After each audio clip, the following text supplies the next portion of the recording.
Kabanata 13:11 Ang unang nakatakdang labanan, 1. Ang isang suntok na ito ay kayang magwasak ng langit, at nagdala ng lakas na parang isang buong planeta ng pagpapalago ang bumangga. Sa tatlong cultivator ng third step, isa sa kanila ay nasa Spirit Void stage, habang ang dalawa ay nasa Nirvana Void stage. Naging pamilyar na sila kay Trusen at nanatiling kalmado bago ang suntok. Hindi sila nagkawatak-watek, kundi ang bawat isa ay hinipo ang kanilang noo. Sa isang iglap, isang makapangyarihang puwersa ang nagmula sa kanilang mga katawan at naging tatlong sinag ng demonyong liwanag na tumama sa suntok ni Trusen. Isang malakas na ugong ang umalangaw sa buong mundo, at habang naririnig ang mga tunog ng pagputok, naglabasan ng malalaking bitik sa kalawakan. Habang kumakalat ang mga shockwave, parang ang espasyo mismo ay mababiyak. Ang labanan ng mga third step cultivators ay kayang magwasak ng buong sistema ng mga bituin. Si Trusen ay umungol ng mahina at ang kanyang mga mata ay nagpakita ng isang pahiwatig ng kabaliwan. Ang tatlong cultivator na humahabol sa kanya ay hindi kailanman nagkahiwalay. Sa loob ng 10 taon nilang paghahabol sa kanya, hindi sila kailanman naghiwalay upang bigyan siya ng pagkakataon na patayin sila ng paisa-isa. Ngunit upang mahuli si Wang Lin ng mabilis at hindi makulong ng mga tatlong ito, nagpakita siya ng isang pahiwatig ng kabaliwan. Pinatay ko na ang ilang third step cultivator sa aking buhay. Kayong tatlo ay humabol sa akin ng 10 taon. Akala nyo ba hindi ko kayang harapin kayong tatlo? Bituin, magwasak ka. Ang mga bituin sa pagitan ng kanyang mga kilay ay kumislap at isa sa mga ito ay lumipad palabas. Nagbigay ito ng nakakasilaw na liwanag na may napakabigat na penetrasyong lakas. Pati si Wang Lin, na nakapag-isa sa mundo at malayo, ay naramdaman ng hindi maipaliwanag na lakas ng sinaunang Diyos. Ang sinaunang Diyos na bituin ay kumislap ng maliwanag, at habang kumikislap ito, umalangaw ang baliw na sigaw ni Trusen. Sumabog. Walang pag-aalinlangan na sinira ni Trusen ang isang bituin upang pigilan ang tatlong third step cultivators na mabigyan siya ng oras. Ipinakita nito ang kanyang determinasyon na lamunin si Wang Lin. Nagbigay ang sinaunang Diyos na bituin ng walang katapusang pagkalumbay at sumabog gamit ang lakas na kayang sirain ang mundo. Ang pagsabog ay lumawak hanggang sa maging isang bagyong samwip sa paligid. Boom, boom, boom, boom. Ang tunog ng malalakas na pagputok ay parabang ang mundo ay babagsak, at ang espasyo mismo ay napunit.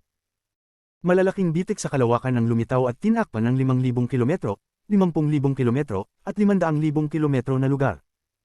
Ang mga hindi mabilang na planeta ng pagpapalago, mga cultivator, at mga nilalang ay naging abo. Ang isang maliit na bahagi ng sinaunang sistema ng mga bituin ay nayanig at naramdaman ng mapaminsalang puwersa ng matinding pagsabog. Ang fallout ay naging isang shockwave na patuloy na kumakalat. Ang tatlong third step cultivators ay naglabas ng kanilang buong lakas ng harapin ang makapangyarihang puwersa na ito. Ginamit nila ang kanilang mga yaman at spell, ngunit sila ay tinulak pabalik at nagkawatak-watek sa puwersang ito. Ang mga kamay ng matandang lalaki sa Spirit Void stage ay nagbuo ng mga seal. Bagaman siya ay tinutulak pabalik at ang kanyang mukha ay mapatla, hindi siya labis na nasaktan. Ang lakas ng nasirang bituin ay dahan-daang na-dissipate. Gayunpaman, ang lalaki at babae ay umubo ng dugo at nag-retreat na parang mga baliw. Ang mga tunog ng malalakas na pagputok ay naririnig sa harap nila, at bilang resulta, sila ay naghiwalay. Nakahiwalay na sila. Si Trusen ay handang sirain ang isang bituin upang paghiwalayin sila. Ngayon na sila ay nagkahiwalay, wala na siyang dapat ikatakot. Naglakad siya ng mabilis na may ngiti sa kanyang labi. Ang kanyang katawan ay labis na laki, kaya't umalangaw ang malakas na tunog. Agad siyang dumating sa tabi ng Nirvana Void na lalaki, at ang mga natitirang bituin sa pagitan ng kanyang mga kilay ay umiikot upang bumuo ng isang vortex na tumutok patungo sa Nirvana Void na lalaki. Ang ekspresyon ng matandang lalaki sa Spirit Void stage ay nagbago ng malaki at mabilis siyang sumigaw, "Master Simo, mag-urong." Ang mga ripples ay lumitaw sa espasyo sa paligid niya tulad ng tubig at tumakbo siya ng diretso patungo kay Master Simo, na napapaligiran ng vortex na binuo ng mga sinaunang Diyos na bituin. Si Master Simo ay nasa kalagitnaan ng buhay. Ang kanyang mga mata ay kumislap. Sa oras na ang mga bituin ay lumapit, ang kanyang kamay ay bumuo ng isang seal at nagsimulang magbulong, "Prisoner of the Tao of Heaven." Lahat ng mga nilalang ay dapat magdusa ng hindi masukat na mga kalamidad. Isang pag-iisip lamang ang kailangan upang makalabas mula sa malalim na bilangguan. Lahat ng buhay ay dapat maglakbay ng walang hanggan patungo sa hinaharap at lutisin ang makabagong panahon. Tumakas mula sa kalooban ng langit at makamtan ang landas ng buhay. Aisil ang kalooban ng langit. Iukit ang madilim na araw. Maghintay sa landas ng pagpapalago.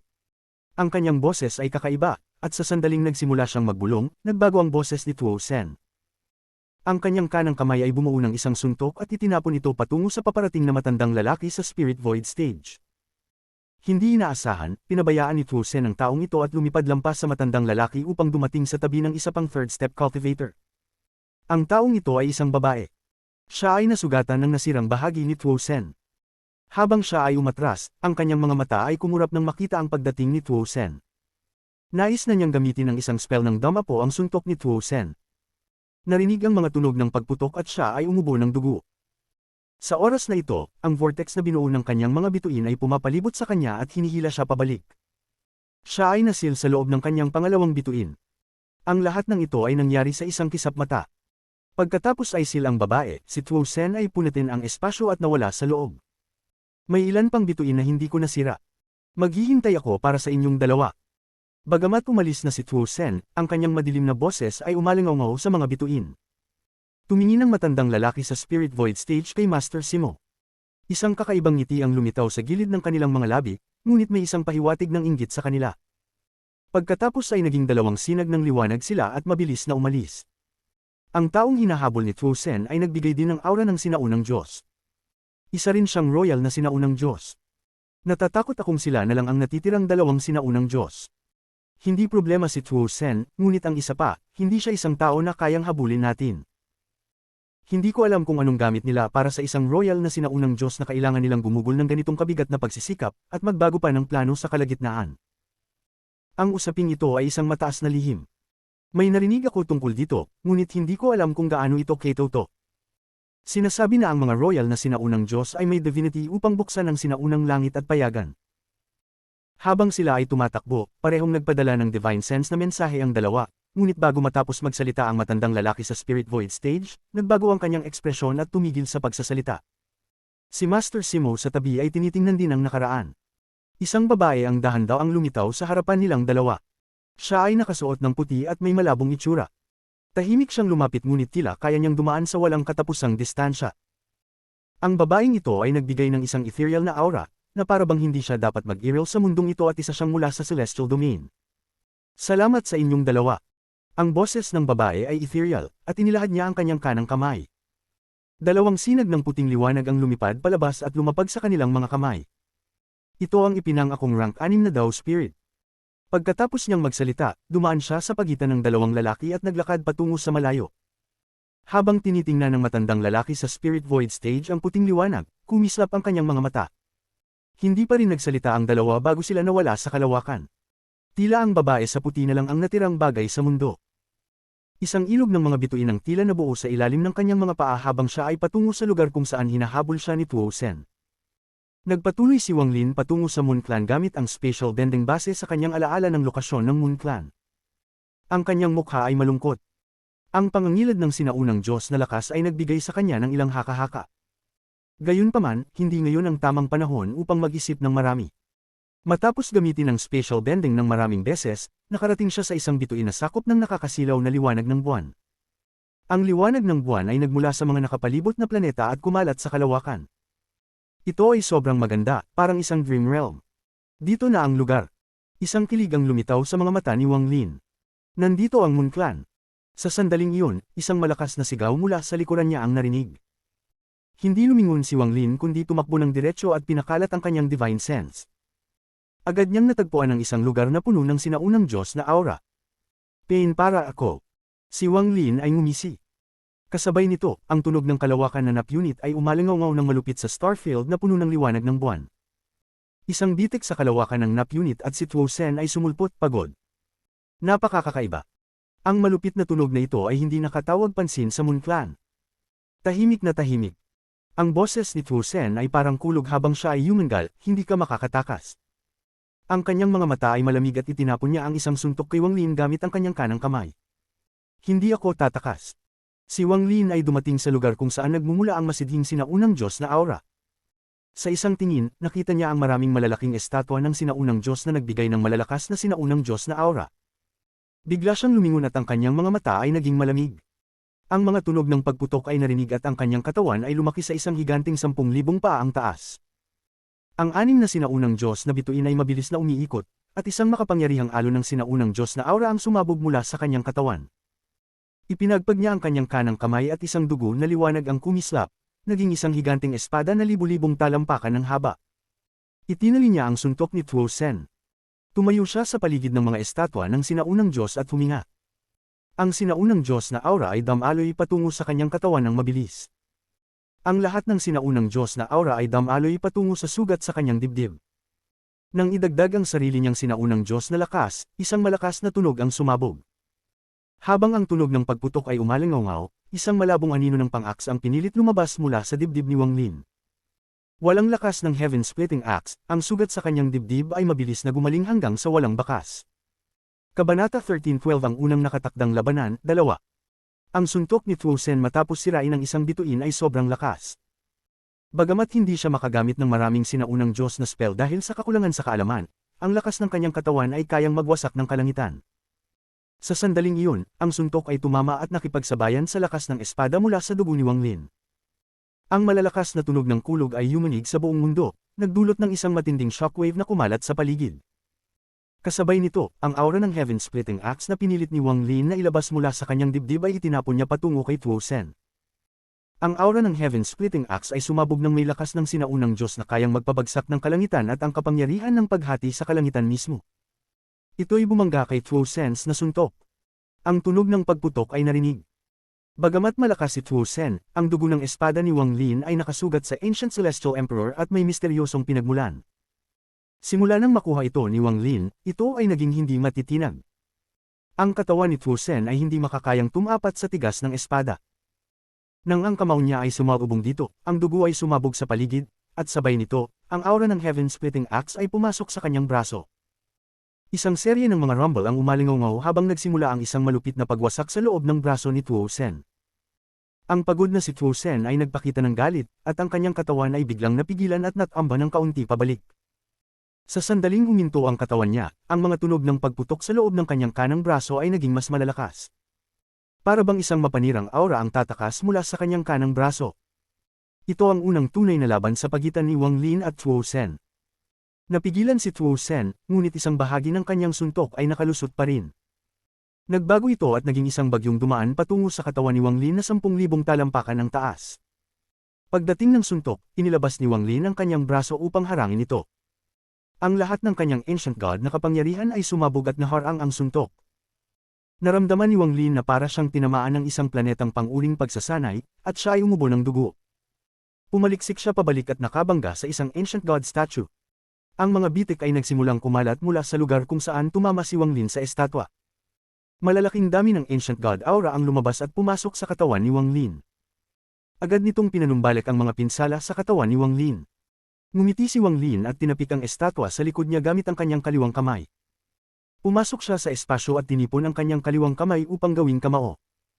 Sa kanyang paggawa ng kamao, 7 milky white na bola ng liwanag ang lumabas mula sa kanyang kaliwang braso. Isang sinaunang aura ang bumalot sa mundo. Ang mga ito ay ang 7 kaluluwa ng planetang sinasanay na kinuha ni Wang Lin sa kanyang paglalakbay. Tuo Sen. Ang sigaw ni Wang Lin habang ang kanyang kaliwang kamay ay nagpalabas ng kamao. Ang 7 kaluluwa ng planeta ay lumipad patungo kay Tuo Sen na saglit na tumigil. Habang lumilipad sila, 7 malalaking anino ng planetang sinasanay ang lumitaw. Para bang si Wang Lin ay kumokontrol sa 7 malaking planeta ng pagsasanay na dumudurog patungo kay Tuo Sen. Nagmumukhang malungkot si Tuo Sen. Sa loob ng Sealed Realm Formation, pinasabog niya ang isang bituin, at sa laban na iyon, pinasabog din niya ang isa pa. 6 na bituin na lang ang natira. Ayon sa logika, dapat siya'y kasing lakas lamang ni Wang Lin, ngunit siya si Tuo Sen at isa rin siyang sinaunang Diyos na si Tusi. Si Tusi ay nabuhay ng napakatagal. Ang katawan na ito ay hindi isang 6 na star, kundi malapit ng maging isang 9 na star ancient god. Bagamat ang mga bituin niya ay napinsala, ang lakas ng kanyang katawan ay kayang magpagulantang ng kalangitan. Bukod pa dito, si Tuo Sen ay isang henyo sa pagsil ng mga third step cultivator sa kanyang mga bituin upang buhayin ang kanilang lakas. Bagamat marami na siyang pinasabog, may natira pang isa mula noong nakaraan at ang babae na kanyang isinilyo, kaya't siya ay napakalakas pa rin. Kaya naman, hindi siya isang tao na kayang labanan ni Wang Lin.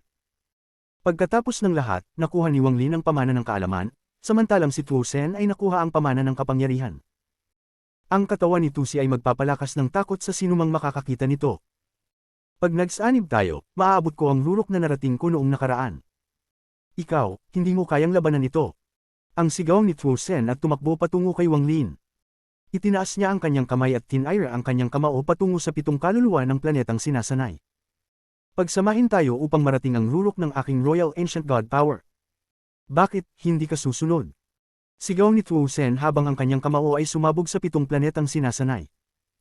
Ang malalakas na tunog ng kulog ay umalingaw. Bawat pagbangga nila, ang sigaw ni Tuo Sen ay naging mas malakas.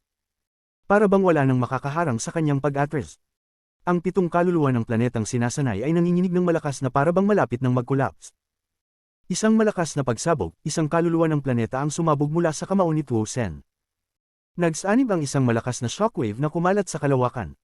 Maging ang liwanag ng buwan na bumabalot sa star domain ay gumuho at nagkalat sa mga piraso at naglaho. Sumanib ka sa akin para mabuksan ko ang batas ng pamana at magamit ang makapangyarihang spells ng aming Ancient God Clan. Malaki ang mundo, at ang aming Ancient God Clan ay muling anggat sa kaluwalhatian. Ikaw, hindi mo kayang sumunod. Parang nawala sa katinuan si Tuo Sen at 3 kaluluwa ng planeta ang winasak pa niya. Hindi mo kayang gamitin ang pamana ng kaalaman. Kahit na alam mo ang mga Ancient God spells, wala kang kakayahang gamitin ang mga ito. Tanging ako, si Tuo Sen, ang may kakayahang gamitin ang mga spell ng mga Ancient Gods. Agad na pinalapit ni Tuo Sen si Wang Lin, ang distansya sa pagitan nila ay agad na banggit. Gumalaw si Tuo Sen tulad ng isang meteor at ang natitirang 4 na kaluluwa ng planeta ay natunaw. Ang malalakas na tunog ng kulog ay siyang natirang tunog sa mundo nito.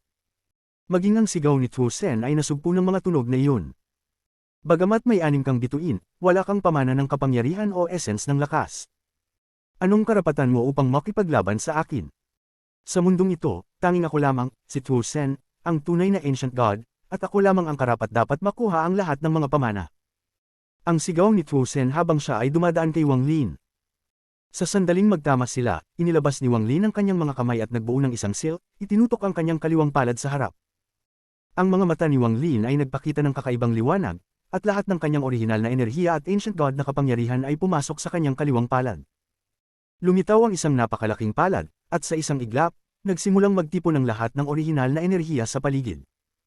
Pagkatapos ay naging solid ang palad at sumugod patungo kay Tuo Sen. Isa kang demonyo ng tusi, pero maglalakas loob ka pang tawagin ang iyong sarili na Diyos. Sigaw ni Wang Lin habang ang palad ay papalapit kay Tuo Sen. Si Tuo Sen ay umungol at itinaas ang kamay upang walang awang punitin ang palad. Ang malalakas na tunog ng kulog ay umalingaw at ang kalawakan ay yumanig. Ang star domain ng Moon Clan ay tila magkukolaps. Hindi inaasahan, ang palad ay nahati at pumutok sa dalawa ng buong tapang ni Tuo Sen. Matapos gamitin ang War Spirit Print, hindi inasahan ni Wang Lin na mapipigilan ni Tuo Sen. Sabay, iniangat niya ang kanyang kaliwang kamay at inilagay ito sa kanang braso ni Tuo Sen tulad ng ginawa ni Master Lu Fu noong nakaraan. Itinutok niya ang kanyang kanan sa likod ng kanyang kaliwang kamay. Parang walang katapusang orihinal na enerhiya ang hinihila sa kanyang kaliwang kamay, at nagsimula siyang makipaglaban ng diretso kay Tuo Sen. Isang malakas na sigaw ang umalingaw, umubo si Wang Lin ng dugo at tumama sa kanyang katawan ng isang matinding epekto. Ang tunog ng mga pagputok ay umalingaw sa katawan niya habang siya ay tinulak papunta sa isa pang Ancient God statue. Malalaking dami ng Ancient God power ang pumasok sa kanyang katawan. Tumigil na muli ang higanteng katawan ni Tuo Sen mula sa atake ni Wang Lin, ngunit nagpatuloy pa rin siya sa pag-atras. Binuka niya ang kanyang bibig at sumipsip. Isang malaking bahagi ng Ancient God aura ang nilamon niya. Mahina, mahina, mahina. Wang Lin, binigyan kita ng halos 2,000 taon upang lumago, pero ganito ka pa rin kaina. Isang malakas na pagsabog ang sumabog, damapo si Tuo Sen sa lupa kasama ang lahat ng Ancient God statues. Sa sandaling tumama siya sa lupa, ang lupa ay yumanig ng malakas. Itinaas ang kanyang kanang kamay patungo sa langit at umabot kay Wang Lin. Hindi niya nais patayin si Wang Lin, kundi ulihin siya ng buhay. Sa sandaling lumapit ang kanyang kamay, si Wang Lin ay mabilis na sumipsip ng Ancient God aura. Ang malabong ika-7 star vortex ay mabilis na umiikot parang malapit ng mag-solidify. Ang Ancient God aura ay nahati sa 2 bahagi. Hindi kayang tumapat ni Wang Lin kay Tuo Sen, pero nakakuha siya ng halos 40% nito. Nang lumapit ang kamay ni Tuo Sen, si Wang Lin ay sumigaw at ang Ancient God power sa kanyang katawan ay sumabog. Ang dugo niyang espada ay lumipad at nagbigay ng isang nakakatakot na pulang liwanag. Sinaunang Diyos na spell, God Punch. Ang sigaw ni Wang Lin ay umalingaw sa kalangitan. Hindi siya madaling gagamit ng mga Ancient God spell, dahil nangangailangan ng mga ito ng maraming Ancient God energy. Isa siyang Ancient God na hindi pa nakatira ng 2,000 taon. Hindi siya kayang tapatan ni Tusi.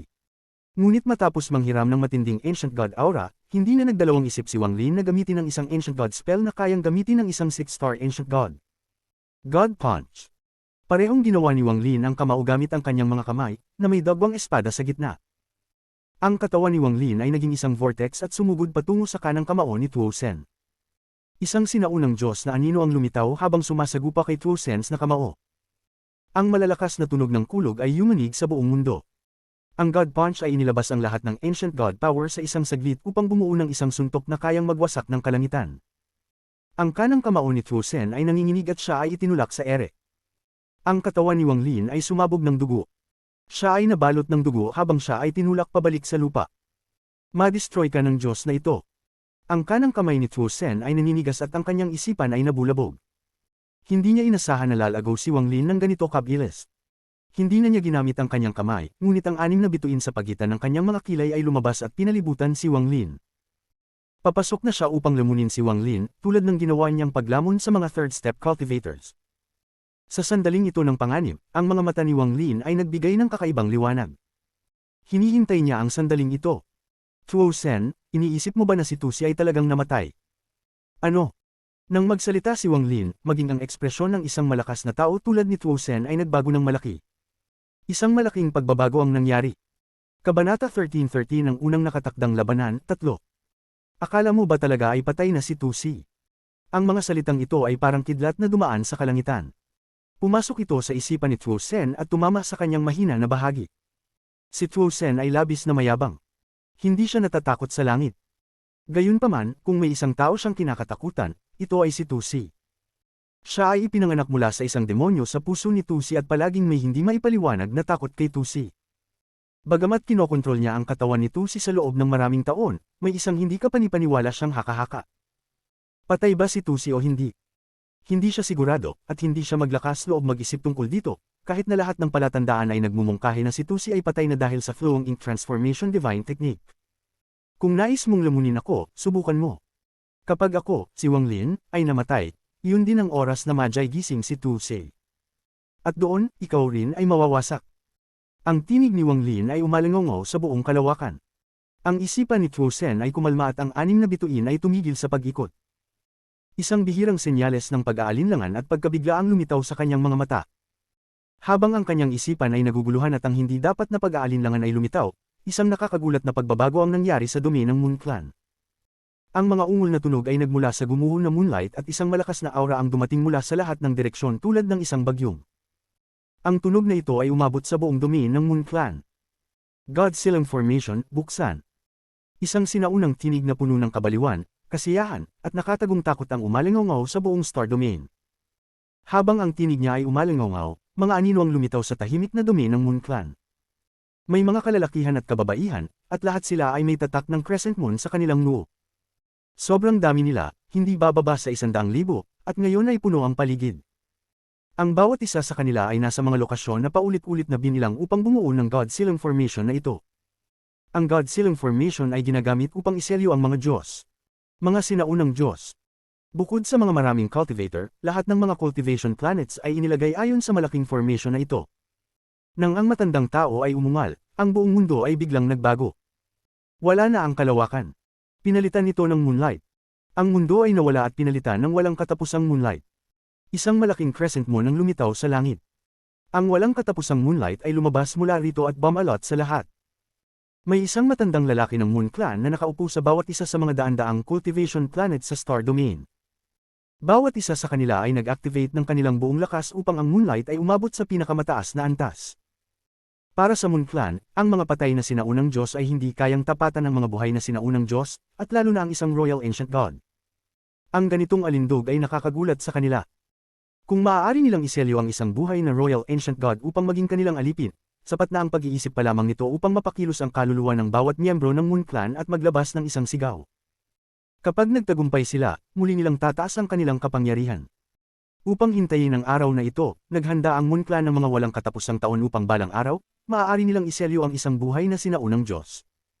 Nang dumating si Tuo Sen taon na ang nakalipas, habang sila ay nagdalawang isip, punong-puno din sila ng kasiyahan. Inihanda nila ang formation na iniwan ng kanilang mga ninuno at hinintay ang pagdating ni Tuo Sen.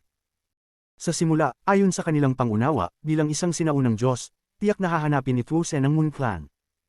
Ngunit, sila ay naghintay ng higit sa 10 taon at hindi dumating si Tuosen.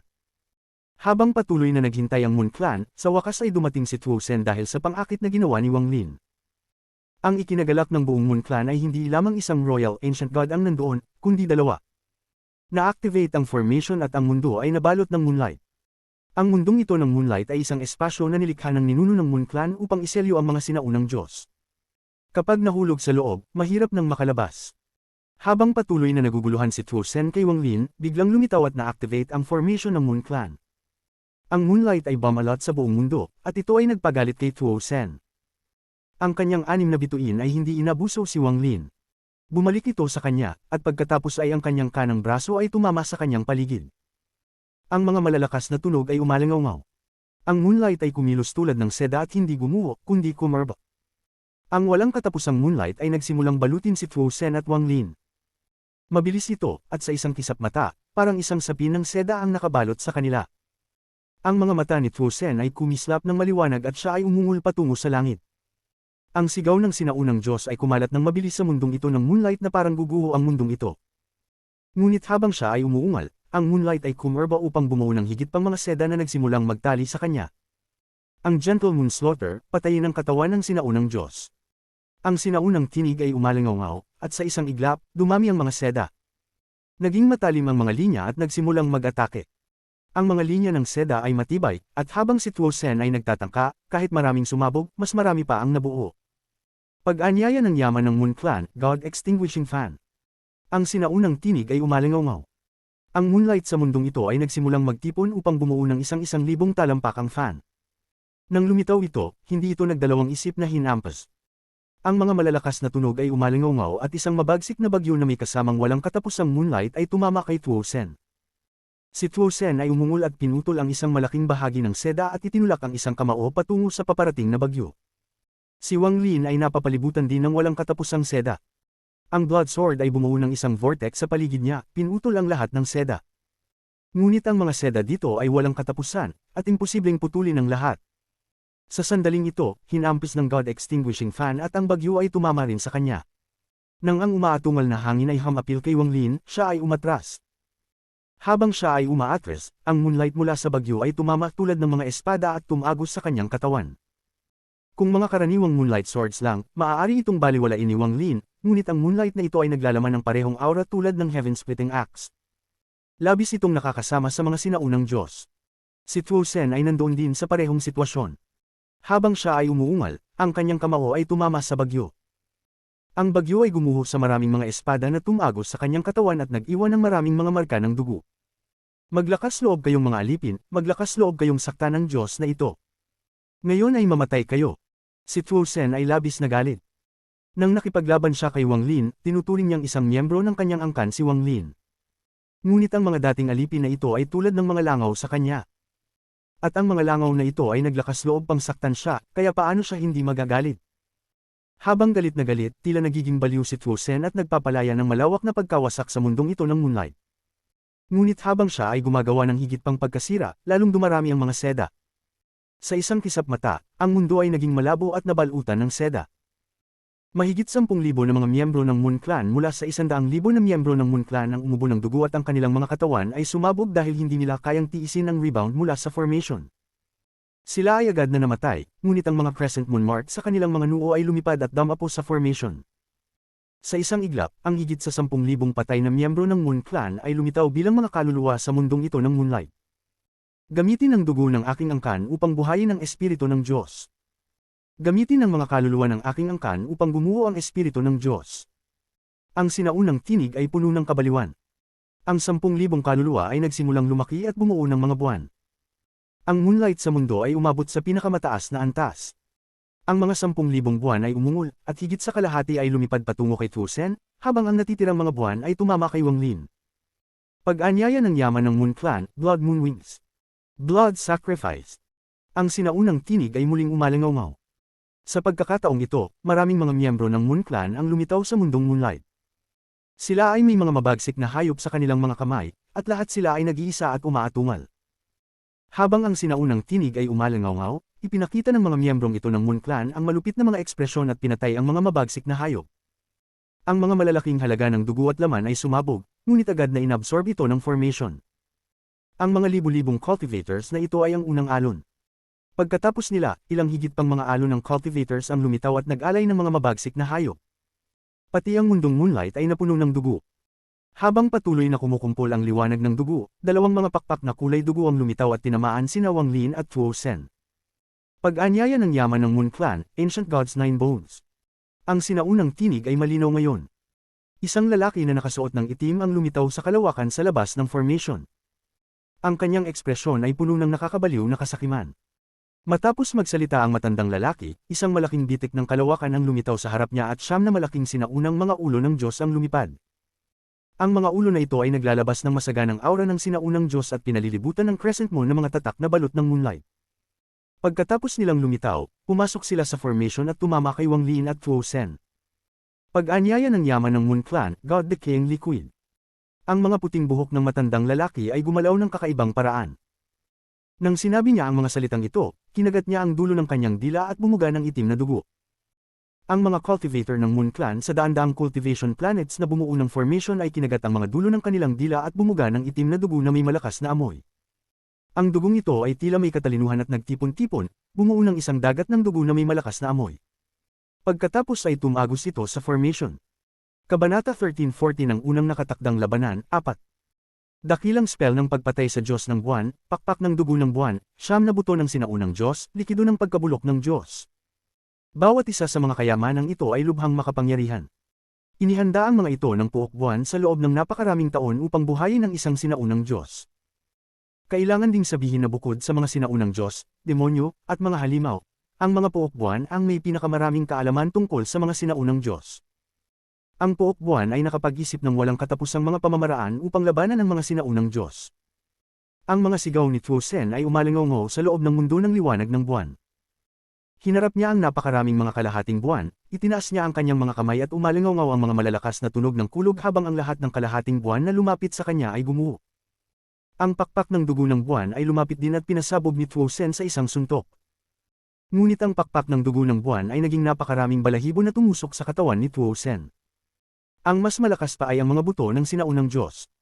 Ang mga butong ito ay mula sa mga sinaunang Diyos na namatay ng libu-libong taon na ang nakalilipas. Parang mga araw na bumagsak patungo kay Tuo Sen. Si Wang Lin ay may malungkot na ekspresyon habang ang espada ng dugo ay umiikot sa paligid niya. Ang kanyang mga kamay ay bumuo ng iba't ibang spell upang labanan ang mga kalahating buwan. Lumipad ang pakpak ng dugo ng buwan at naging napakaraming balahibo na tumusok sa kanyang katawan. Ang mga bagong dugo ay tumakip sa kanyang katawan. Hindi siya makakagalaw dahil ang mga sinulid ng liwanag ng buwan ay nakabalot na sa kanyang katawan. Tungkol naman sa mga buto ng sinaunang Diyos, hindi sila tumungo kay Wang Lin. Lahat ng ito ay nakatutok kay Tuo Sen. Lumikha sila ng mga alingawngaw na parang kulog at nilapitan si Tuo Sen bago biglang gumuho. Isang hindi maipaliwanag na impact ang sumabog agad. Kahit na si Tuo Sen na isang malakas na nilalang, siya ay umubo ng dugo at ang kanyang ekspresyon ay naging mas mabagsik. Ang puok buwan ay gamit ang lahat ng kanilang ipinundar na taon upang buhayin ang isang sinaunang Diyos. Ang siyam na buto ng sinaunang Diyos ay ang kayamanang nakasalbo ng puok buwan. Bawat isa sa mga buto ay katumbas ng isang ikatlong hakbang na nag-iisang cultivador na pumutok. Ang lakas ng siyam na ito na sabay-sabay na gumuho ay hindi masukat. Ngunit, kumpara sa kanila, ang likido ng pagkabulok ng Diyos ay mas mahalaga pa. Ang likido ng pagkabulok ng Diyos ay ipinapasok sa bawat miyembro ng puok buwan mula pa noong sila'y ipinanganak at nagmula sa isang hindi kilalang pinagmulan. Hindi rin alam ng puok buwan kung saan ito nagmula. Alam lang nila na maraming taon na ang nakalilipas, nang sila ay magtaksil sa mga sinaunang Diyos, matagumpay nilang pinatay ang isang sinaunang Diyos gamit ito. Matapos alagaan ng puok buwan ang likido ng pagkabulok ng Diyos sa napakaraming taon, ang lakas nito ay nakakatakot. Sa sandaling ito, ang dagat ng dugo na nilikha ng likido ng pagkabulok ng Diyos ay pumasok sa mundo ng liwanag ng buwan at pinalibutan sina Wang Lin at Tuo Sen. Bumuo ito ng isang higanting vortex ng dugo. Agad na naramdaman ni Wang Lin ang pagkatunaw ng kanyang sinaunang Diyos na kapangyarihan, at isang malakas na pakiramdam ng panganib ang pumasok sa kanyang isipan. Ang ekspresyon ni Tuo Sen ay naging mas seryoso agad. Gayunpaman, hindi lang ito ang mga paghahanda ng puok buwan. Naghanda sila sa loob ng napakaraming taon, at ito ay isa lamang sa mga ito. Tinutok ng matandang lalaki ang kanyang mga mata sa puok ng pagbuo at sumigaw, tawagin ang kayamanan ng puok buwan, mga mata ng sinaunang Diyos. Dalawang mata na kulay dugo ang lumitaw sa puok. Ang mga mata ay parang naglalabas ng malakas na amoy ng dugo at nakatingin kay Tuo Sen at Wang Lin. Tawagin ang kayamanan ng puok buwan, higanting ibel ng espiritu. Isang higanting sinaunang kampanilya ang lumitaw sa mundo. Tumunog ito ng malakas, na lumilikha ng mga ripples na pumasok sa puok. Tawagin ang kayamanan ng puok buwan, ikasyam na pagkalipol ng espiritu. Bumuo ang matandang lalaki ng isang seal at sumigaw ng isang sigaw na may lakas na kayang gumimbal sa kalangitan. Dugo ang damaloy mula sa kanyang mga butas at ang kanyang puting buhok ay gumalaw ng kakaiba sa kanyang harapan. Isang malaking berdeng anino ang lumitaw. Imposible itong makita ng malinaw, ngunit ang buong katawan nito ay naglalabas ng berdeng liwanag. Nang makita ito ni Tuo Sen, kumurap ang kanyang mga mata. Nang makita ito ni Wang Lin, tumalon siya. Bahagya niyang nakilala na ang berdeng liwanag mula sa anino ay pareho ng amoy mula sa mga buto ng sinaunang Diyos sa ilalim ng Demon Spirit Land. Ang bawat isa sa mga kayamanang ito ay ginawa para sa paglaban sa mga sinaunang Diyos. Kung gagamitin ito laban sa ikatlong hakbang ng mga cultivador, maaaring kulang sila, ngunit laban sa mga sinaunang Diyos, ito ay nakakamatay. Si Tuo Sen ay biglang yumanig at umungol. Isang malakas na impact ang nagtaboy sa dagat ng dugo at tumingin siya kay Wang Lin. Sa sandaling ito, hindi na siya nag-atubili. Ang kanyang 6 na bituin ay lumipad patungo kay Wang Lin. Matapos kitang lumunin at matapos ang pagsasanib, ang Diyos na ito ay babasagin ang sealing formation na ito. Pagkatapos ay papatayin ko ang puok buwan hanggang sa magdaloy ang mga ilog ng dugo. Tuo Sen, may alaala akong pamamana mula kay Tusi. Kung ako ay lumunin mo, magsasama ang ating mga pamamana at madyay gising si Tusi. Hindi mo ba ako pinaniniwalaan? Subukan mo. Si Wang Lin ay ngumiti ng malamig at hindi lumaban. Pinayagan niyang lumapit ang 6 na bituin habang siya'y titig na titig kay Tuo Sen. Ang mga salitang ito ay muling tumama sa mahina na bahagi ni Tuo Sen. Sumigaw siya ng malupit at ang kanyang mga mata ay kumislap ng pula. Ang gusto mo lang ay ang kaalaman ng spell na makakapagwasak ng silang na ito. Hindi mo kailangang lamunin ako upang gawin ito. Kung magtutulungan tayo, parehong panalo tayo. Habang ako, si Wang Lin, ay hindi kayang tapatan ka, kung magpapatuloy ka sa pagiging matigas ang ulo, mamamatay ka kapag magising si Tusi. Sigurado ka bang makakaligtas mula kay Tusi? Sa sandaling ito, habang ang dagat ng dugo ay lumalapit, ang mga mata ng sinaunang Diyos ay nakatutok, lumilikha ng isang malakas na aura. Ang mga ripples mula sa kampanilya ay lumapit, at sa wakas ang anino ay sumugod na may isang mapanirang aura. Nandyan din ang napakaraming mga sinulid ng liwanag ng buwan na pinalibutan ng buong lugar. Pareho tayong sinaunang Diyos, paano natin papayagan ang mga alipin na ito na tayo'y ay seal? Kung pinaniniwalaan mo ako, maaari nating tapusin sila muna at pagkatapos ay bibigyan kita ng sagot. Si Wang Lin ay hindi tumingin sa mga kayamanang lumalapit habang naghihintay siya sa sagot ni Tuo Sen. Si Tuo Sen ay natatakot magpusta. Hindi siya sigurado kung ang mga alaala ni Wang Lin ay talagang naglalaman ng ganitong bagay. Ngunit kahit na ito ay maling 9,999 sa 10,000 pagkakataon, basta't may isang pagkakataon na ito ay totoo, hindi siya magtatangkang mag-risk. Kapag natalo siya, madyay gising si Tusi. Wala siyang tiwala na makakaharap si Tusi dahil tiyak na mamamatay siya. Kinagat ni Tuo Sen ang kanyang mga ngipin at umungol, sige. Sa tingin niya, kapag natapos na ang mga alipin na ito, si Wang Lin ay walang takas. Mahuhuli niya si Wang Lin at magkakaroon siya ng sapat na oras upang dahan-daw ang alamin kung totoo ba ang sinabi ni Wang Lin. Kung totoo ang sinabi niya, tatalikuran ko na lang ang pagkakataon na maging 9 na star na sinaunang Diyos at sisirain ang kanyang pamamana ng alaala para wala ng pagkakataon pang magising si Tusi. Nang pumayag si Tuo Sen, bumuo ng mga seal si Wang Lin at inilahad. Kasabay nito, binanggit niya ang wika ng mga sinaunang Diyos. Nang ipanganak ang mundo, ang sinaunang kaayusan ay nahati sa 3. Ang una ay ang mga sinaunang Diyos. Sila ay naglakad laban sa kalangitan at nakipaglaban sa mundo. Wawasakin nila ang lahat, sisirain ang kalangitan, at babawiin ang mundo. 8 star na spell ng sinaunang Diyos, Void. Ang mga mata ni Wang Lin ay nagpakita ng kakaibang liwanag at ang 6 na bituin ng sinaunang Diyos sa kanyang noo ay umiikot ng mabilis. Ang kapangyarihan ng sinaunang Diyos ay pumuno sa kanyang mga kamay. Sa isang iglap, habang ang iba't ibang kayamanan ng puok buwan ay lumalapit, isang deformed na rune ang lumitaw sa harap ng kanyang mga kamay. Bagaman hindi kumpleto ang rune na ito, naglalabas ito ng isang aura na kayang magpabagsak ng kalangitan. Ito ay isang aura ng pagkawasak na kayang disintegrate ang lahat ng spell at pati na ang kalangitan mismo. Ito ang Void. Ang kapangyarihan ng Void ng mga sinaunang Diyos na kayang sirain ang kalangitan at wasakin ang mundo. Sumigaw si Wang Lin, Tuo Sen, kapangyarihan ng sinaunang Diyos. Hinigpitin ni Tuo Sen ang kanyang mga ngipin at inikot ang kanyang kanang kamay. Ang kanyang 6 na bituin ng sinaunang Diyos ay umiikot, naglalabas ng kapangyarihan ng sinaunang Diyos na ilang ulit pa ang lakas kaysa kay Wang Lin. Pumunta ito sa incomplete na rune. Sa isang iglap, nagsimulang gumalaw ang rune at mula sa hindi kumpleto ay naging buo. Ang kumpletong rune ay lumitaw sa mundo. Ito ay isang rank 8 spell, isang spell ng sinaunang Diyos na hindi pa lumitaw sa napakaraming taon. Ang ekspresyon ng matandang lalaki sa labas ng formation ay lubhang nagbago. Biglang nagbigay ang rune ng maliwanag na liwanag. Ang liwanag na ito ay nasa pagitan ng itim at puti, ganap na abuhin. Kumalat ito ng mabilis na parang lahat ay naiinfluensyahan, si Wang Lin at Tuo Sen ang naging sentro. Ang dugo ng pagkabulok ng Diyos ay naitaboy, ang mga mata ng sinaunang Diyos ay agad na sumabog, ang malalakas na ripples ay agad na naglaho, at pati na ang berdeng anino ay naghirap ng ilang sandali bago nawala dahil hindi ito purong sapat. Ang mga sinulid ng liwanag ng buwan sa paligid ay biglang pumutok. Lahat ay naitaboy ng abuhing liwanag. Nagkaroon ng mga hindi nakikitang bitik sa mundo ng liwanag ng buwan na bumuo sa God-Silang Formation. Pagtawag sa unang kayamanan ng puok buwan, natirang buto ng sinaunang Diyos. Sumigaw ang matandang lalaki ng parang baliw, at isang higanting bitik sa espasyo ang biglang lumitaw. Ang bitik na ito ay pumutok ng malawak, at isang hindi maipaliwanag na presyon ang lumabas mula rito. Isang daliri na kasing laki ng kalahating planeta ng kultibasyon ng dahan-daw ang lumabas mula sa bitik sa espasyo. Walang laman ni dugo sa kanyang daliri, tanging mga buto lamang. Ito ay isang buto ng gitnang daliri. Pawasak sa Diyos. Sumigaw ang matandang lalaki ng isang sigaw na kayang gumimbal sa kalangitan.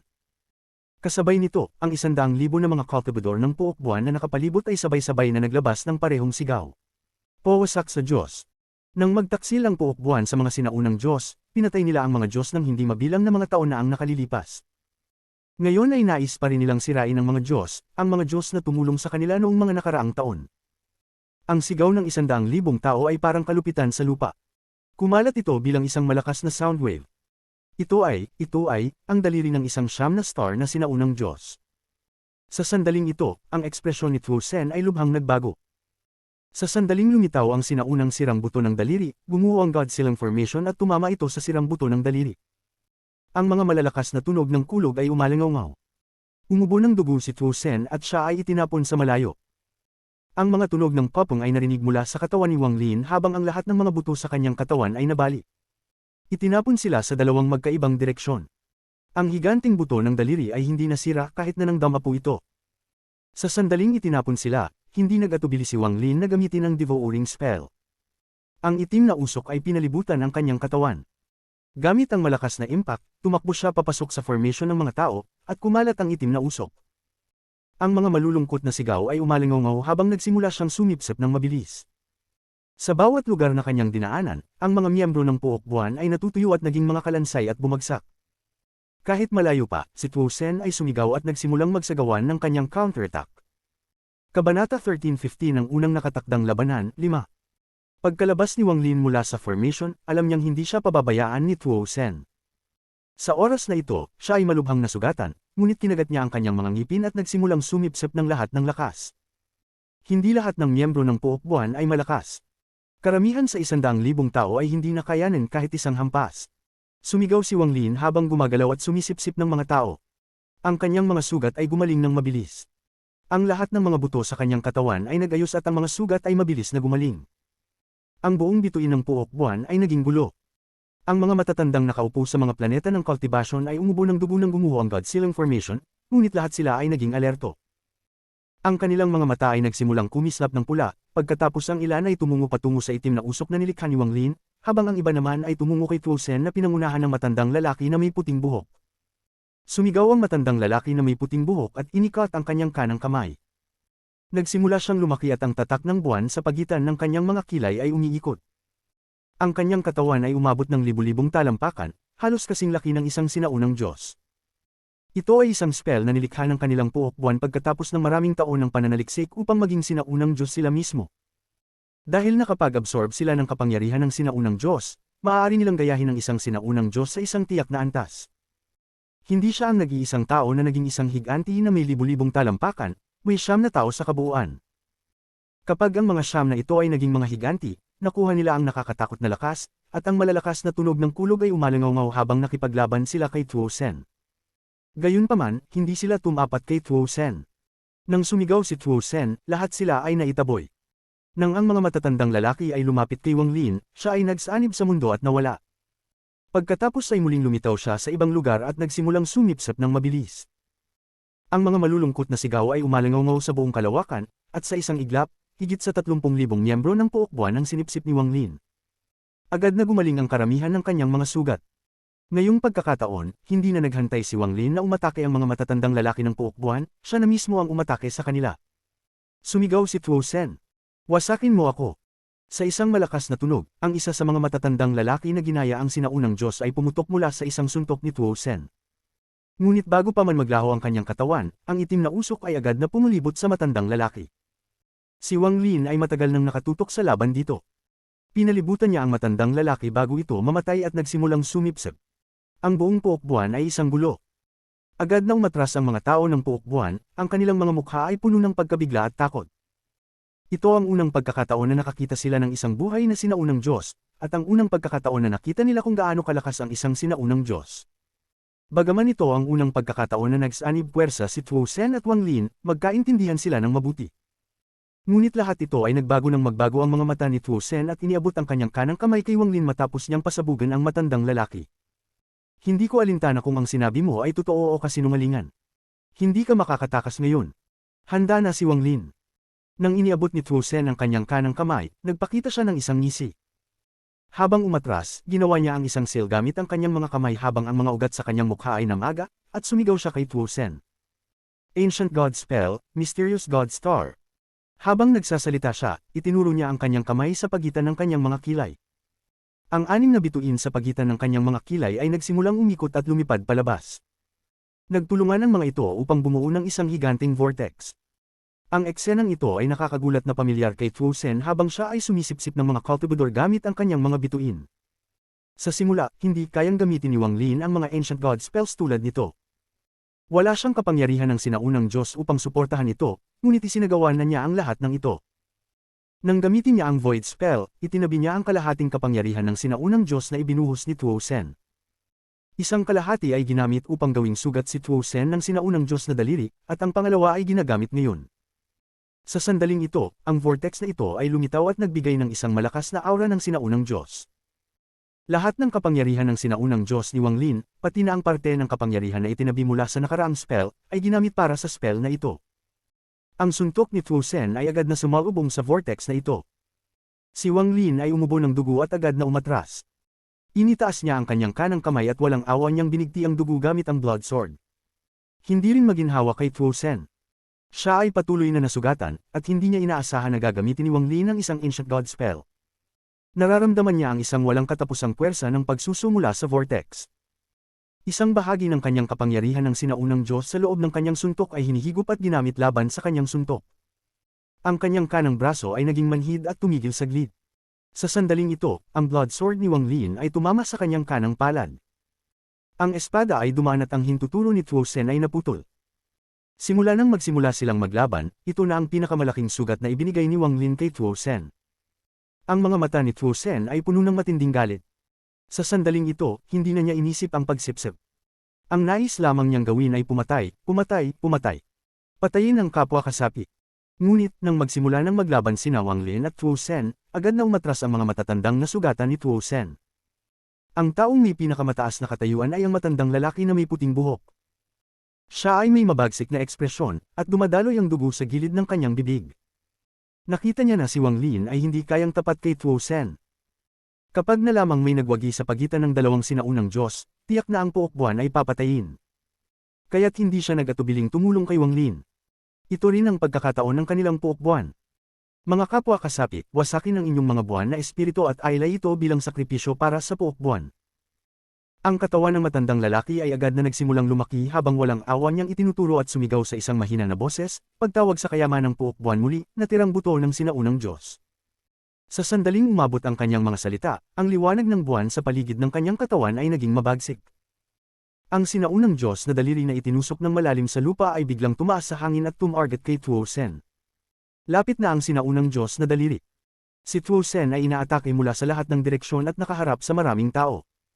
Dahil sa naputol niyang daliri mula kay Wang Lin, siya ay naging mabagsik. Inikat niya ang kanyang mga kamay at nahuli ang higanting daliri ng sinaunang Diyos. Ang mga ugat sa kanyang katawan ay namaga na parang hindi kayanin ng puwersa. Sumigaw siya habang ang kanyang mga bituin ay umiikot ng mabilis.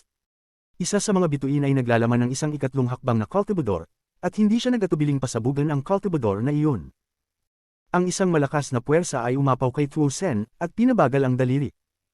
Sumigaw siya habang ang anim na bituin sa pagitan ng kanyang mga kilay ay lumipad palabas at bumuo ng vortex. Kaya't ito ay hindi buto ng isang siyam na star na sinaunang Diyos, ngunit ng isang nilalang na malapit na sa siyam na star. Sumipsip para sa akin. Nais niyang sumipsip ng daliri ng sinaunang Diyos na malapit sa siyam na star tulad ng isang ikatlong hakbang na cultivador sa kanyang mga bituin. Sa sandaling ito, maliban sa babaeng ikatlong hakbang na cultivador na kanyang inabsorb kamakailan, wala nang iba. Pati si Wang Lin ay labis na nagulat dito. Hindi niya maiwasang matakot sa kabaliwan ni Tuo Sen. Nakakita na siya ng mga baliw, ngunit wala ni isa sa kanila ang kasing baliw ni Tuo Sen. Ang aura ng sinaunang Diyos sa loob ng daliri ay parang araw. Hindi ito kayang sumipsip. Kahit isang sinaunang Diyos ay magiging parang langgam bago ito. Biglang lumiwanag ang mga mata ni Wang Lin at nagpakita ng kakaibang liwanag. Kung kaya niyang sumipsip, kaya ko rin. Siniko ni Wang Lin ang kanyang mga ngipin.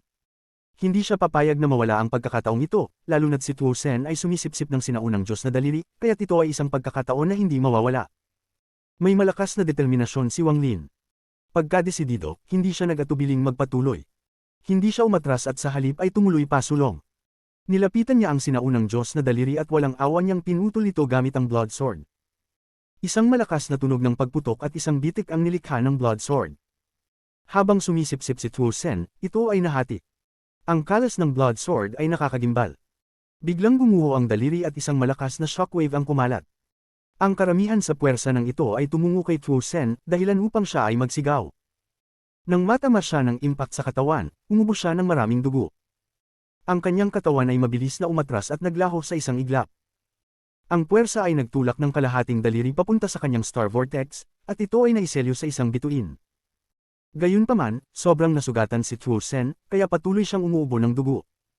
Ngunit hindi siya tumigil sa paghabol kay Wang Lin. Nahihirapan siyang pigilan ng sarili sa pagkakabalik.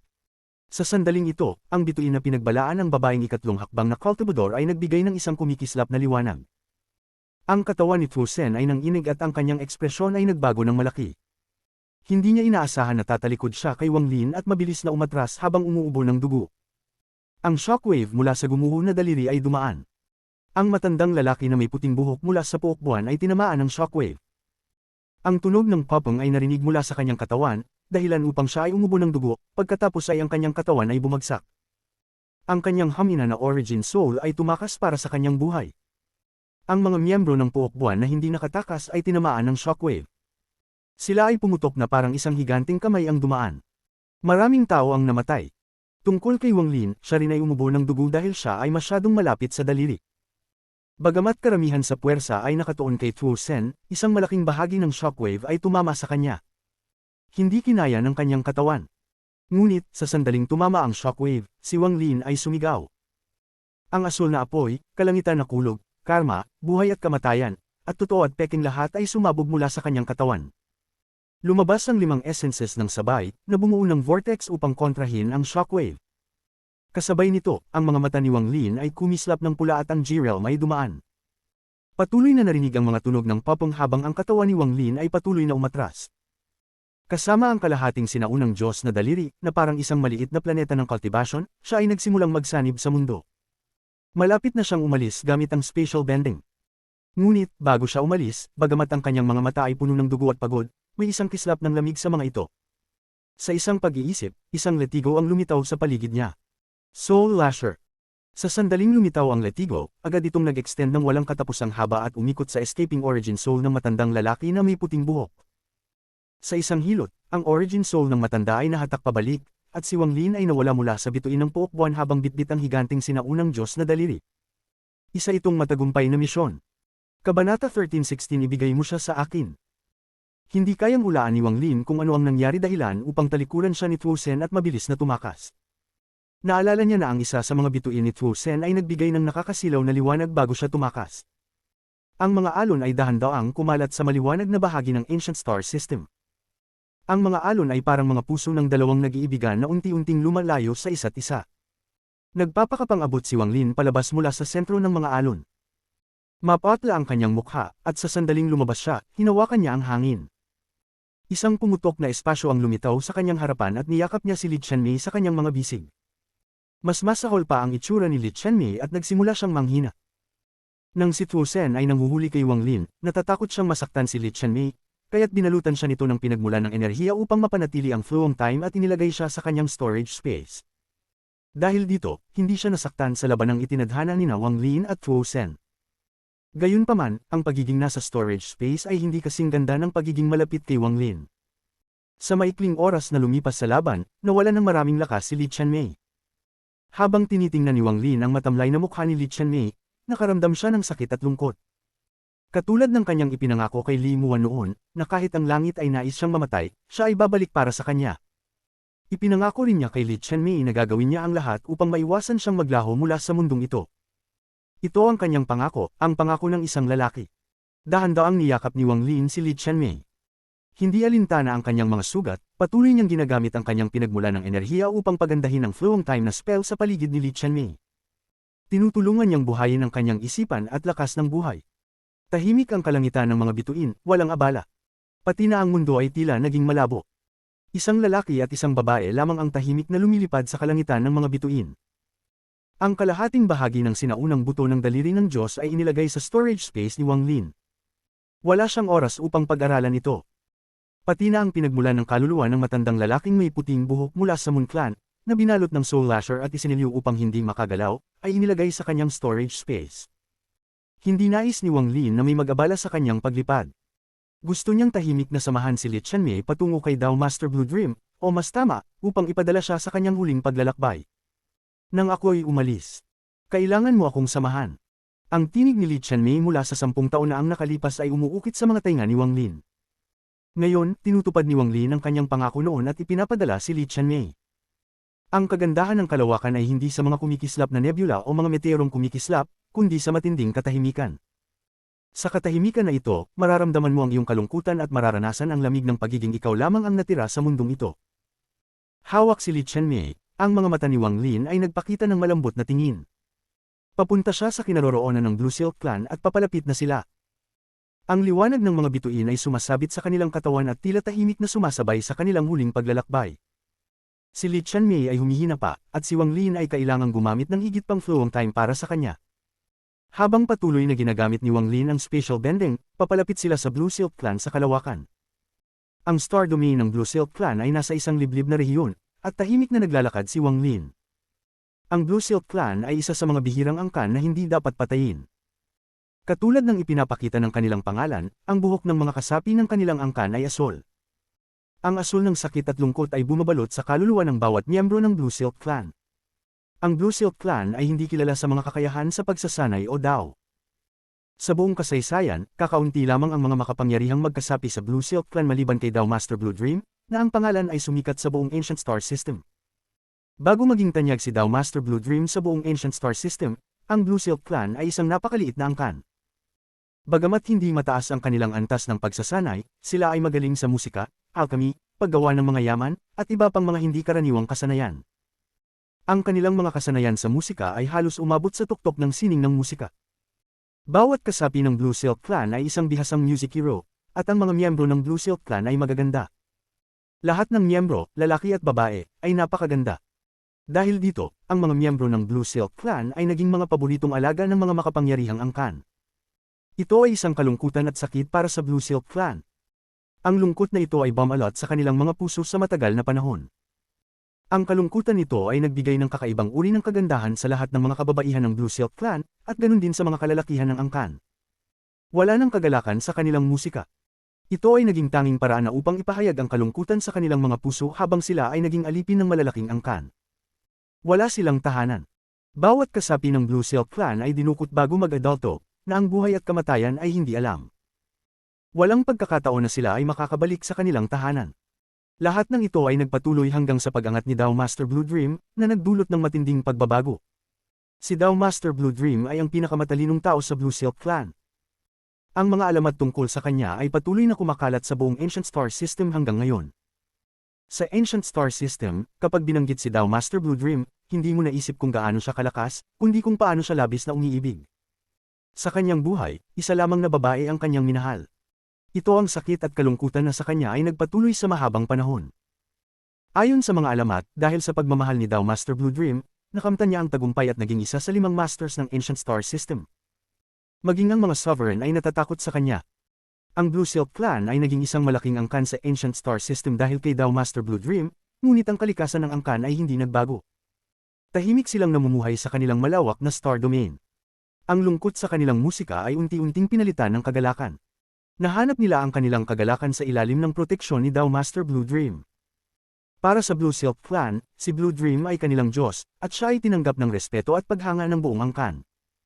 Ang Mount Blue, ang lugar na kanyang tinitirahan, ay naging isang banal na lugar para sa Blue Silk Clan. Gayunpaman, kahit may kagalakan na sa Blue Silk Clan, ang bahagyang lungkot sa musika mula sa Mount Blue ay magpapatuloy magpakailanman. Tulad ng alaala ni Dao Master Blue Dream, ang kalungkutan ay naging walang hanggan. Sa puntong ito, sa tuktok ng Mount Blue, isang napaka-basic na bahay ang bahagyang umiindayog sa hangin.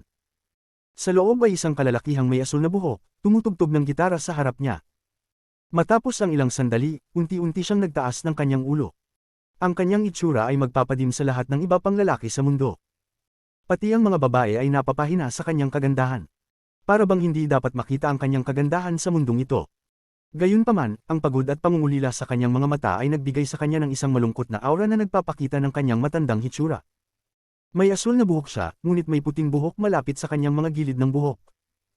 Para bang sinasabi nito sa lahat na siya ay malungkot ng napakatagal na panahon. Ang mga mata ng kalalakihang nasa gitna ng buhay ay nagpakita ng lungkot habang nakatingin siya sa gitara sa harap niya. Dahan-dahan niyang pinatugtog ito. Matapos ang ilang sandali, tahimik na bumukas ang pinto ng bahay at pumasok ang isang magandang babae. Napakaganda ng babaeng ito. Nakapink na damit siya, at dahan-dahan siyang lumapit sa kanya. Tahimik na naupo ang babae sa tabi niya at mahinahong nagsabi, "Hindi mo pa rin ba siya nakakalimutan?" Ang kalalakihang nasa kalagitnaan ng buhay ay hindi nagsalita at hindi man lang tumingin. Tinutok lang niya ang kanyang mga mata sa gitara at naging mas malungkot pa ang ekspresyon niya. "Matagal na siyang patay, bakit hindi mo pa rin siya nakakalimutan?" Ang babae ay kumagit sa kanyang labi at tinitingnan ng lalaki ng may kalungkutang ekspresyon. Hindi siya patay. Itinaas ng kalalakihang may asul na buhok ang kanyang ulo. Ang kanyang mga mata ay kumislap na parang kidlat nang tumingin siya sa babae. Pero ano pa ang kaibahan ng kalagayan niya ngayon kaysa sa pagiging patay? Siya ay patay na. Ang babae ay nakatingin sa lalaki ng may malungkot na ekspresyon. Ang kalalakihang may asul na buhok ay tahimik na nag-isip. Matapos ang matagal na panahon, tumayo siya at kalmado niyang sinabi, "Hindi patay ang iyong nakatatandang kapatid." Luhang kristal ang lumabas sa mga mata ng babae.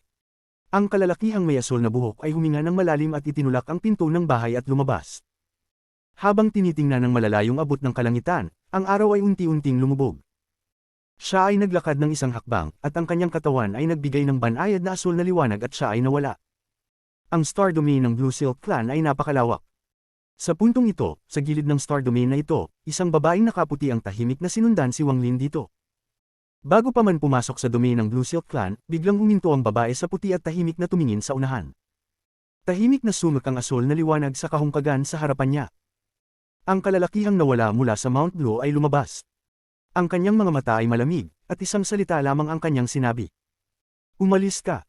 Ang babaeng nakaputi ay tahimik na nag-isip ngunit hindi tinatablan. Walang pagbabago sa kanyang mukha sa kabila ng mga salitang iyon. Matapos ang ilang sandali, kalmado niyang sinabi, "Siya na ang pinili, hindi mo siya kayang protektahan. Umalis ka." Ang puot ay kumislap sa mga mata ng kalalakihang may asul na buhok. Bagamat kalmado ang boses, isang hindi mailarawang aura ang tumama patungo sa babae sa puti. Sa isang iglap, isang matinding hangarin sa pagpatay ang kumalat. Biglang lumiit ang mga mata ng babaeng nakaputi. Inihampas niya ang kanyang kanang kamay at mabilis na umatras. Kinakailangan niyang lumabas. Tahimik pa rin ang boses ng babae habang siya ay unti-unting umaatres at nawawala sa malayo. Matapos ang hindi malamang oras ng paggalaw sa kalawakan, dinala ni Wang Lin si Li Qianmei sa magandang tahanan ng Blue Silk Clan, ang lugar kung saan naruroon si Dao Master Blue Dream, at tahanan ni Li Qianmei. Habang patuloy na sumusulong si Wang Lin, ang kalawakan ay naging mas maliwanag. Ang star domain ng Blue Silk Clan ay napakaganda. Maging ang mga planeta ng pagsasanay ay parang mga tunay na bituin na nagbigay ng malambot na asul na liwanag na kumakalat ng malayo. Tinitingnan ni Wang Lin ang natutulog na si Li Qianmei sa kanyang mga bisig at tahimik na sinabi, "Qianmei, nandito na tayo." Sa sandaling ito, walang katapusang, asul na liwanag ang nagmula sa star domain ng Blue Silk Clan. Nang lumitaw ang walang katapusang, asul na liwanag, isang mahinang boses ang umalingaw sa buong mundo. "Ibigay mo siya sa akin." Kabanata 13:17 magpatuloy. Lumabas ang lalaking nasa kalagitnaan ng edad mula sa asul na liwanag. Hindi man lang niya tiningnan si Wang Lin, kundi tanging si Li Qianmei na hawak ni Wang Lin. Ang kanyang titig ay nagpakita ng pagmamahal at sakit sa puso. Pagkarinig ng kanyang boses, nayanig ang isipan ni Wang Lin at agad siyang tumingin. Agad niyang nakita ang kalagitnaan ng edad na lalaki na may suot na asul, at isang malakas na sigaw ang umalingaw sa kanyang isipan. Ang lalaking ito ay kamukhang-kamukha ni Li Qianmei. Mabilis na nahulog sa mata ng sinuman na magkamag-anak sila. Dao Master Blue Dream. Tiningnan ni Wang Lin ang kalagitnaan ng edad na lalaki. Nakilala niya ang kanyang boses. Ang boses na iyon ay halos nagdulot sa kanya ng kamatayan. Hindi niya malilimutan ang boses na iyon. Hindi ito maipaliwanag. Walang sino man ang mag-iisip na ang kanilang maikling pagtatagpo higit sa 10 taon na ang nakalipas sa Seven Colored Realm ay magbabalik muli sa kanilang pagdapo sa personal.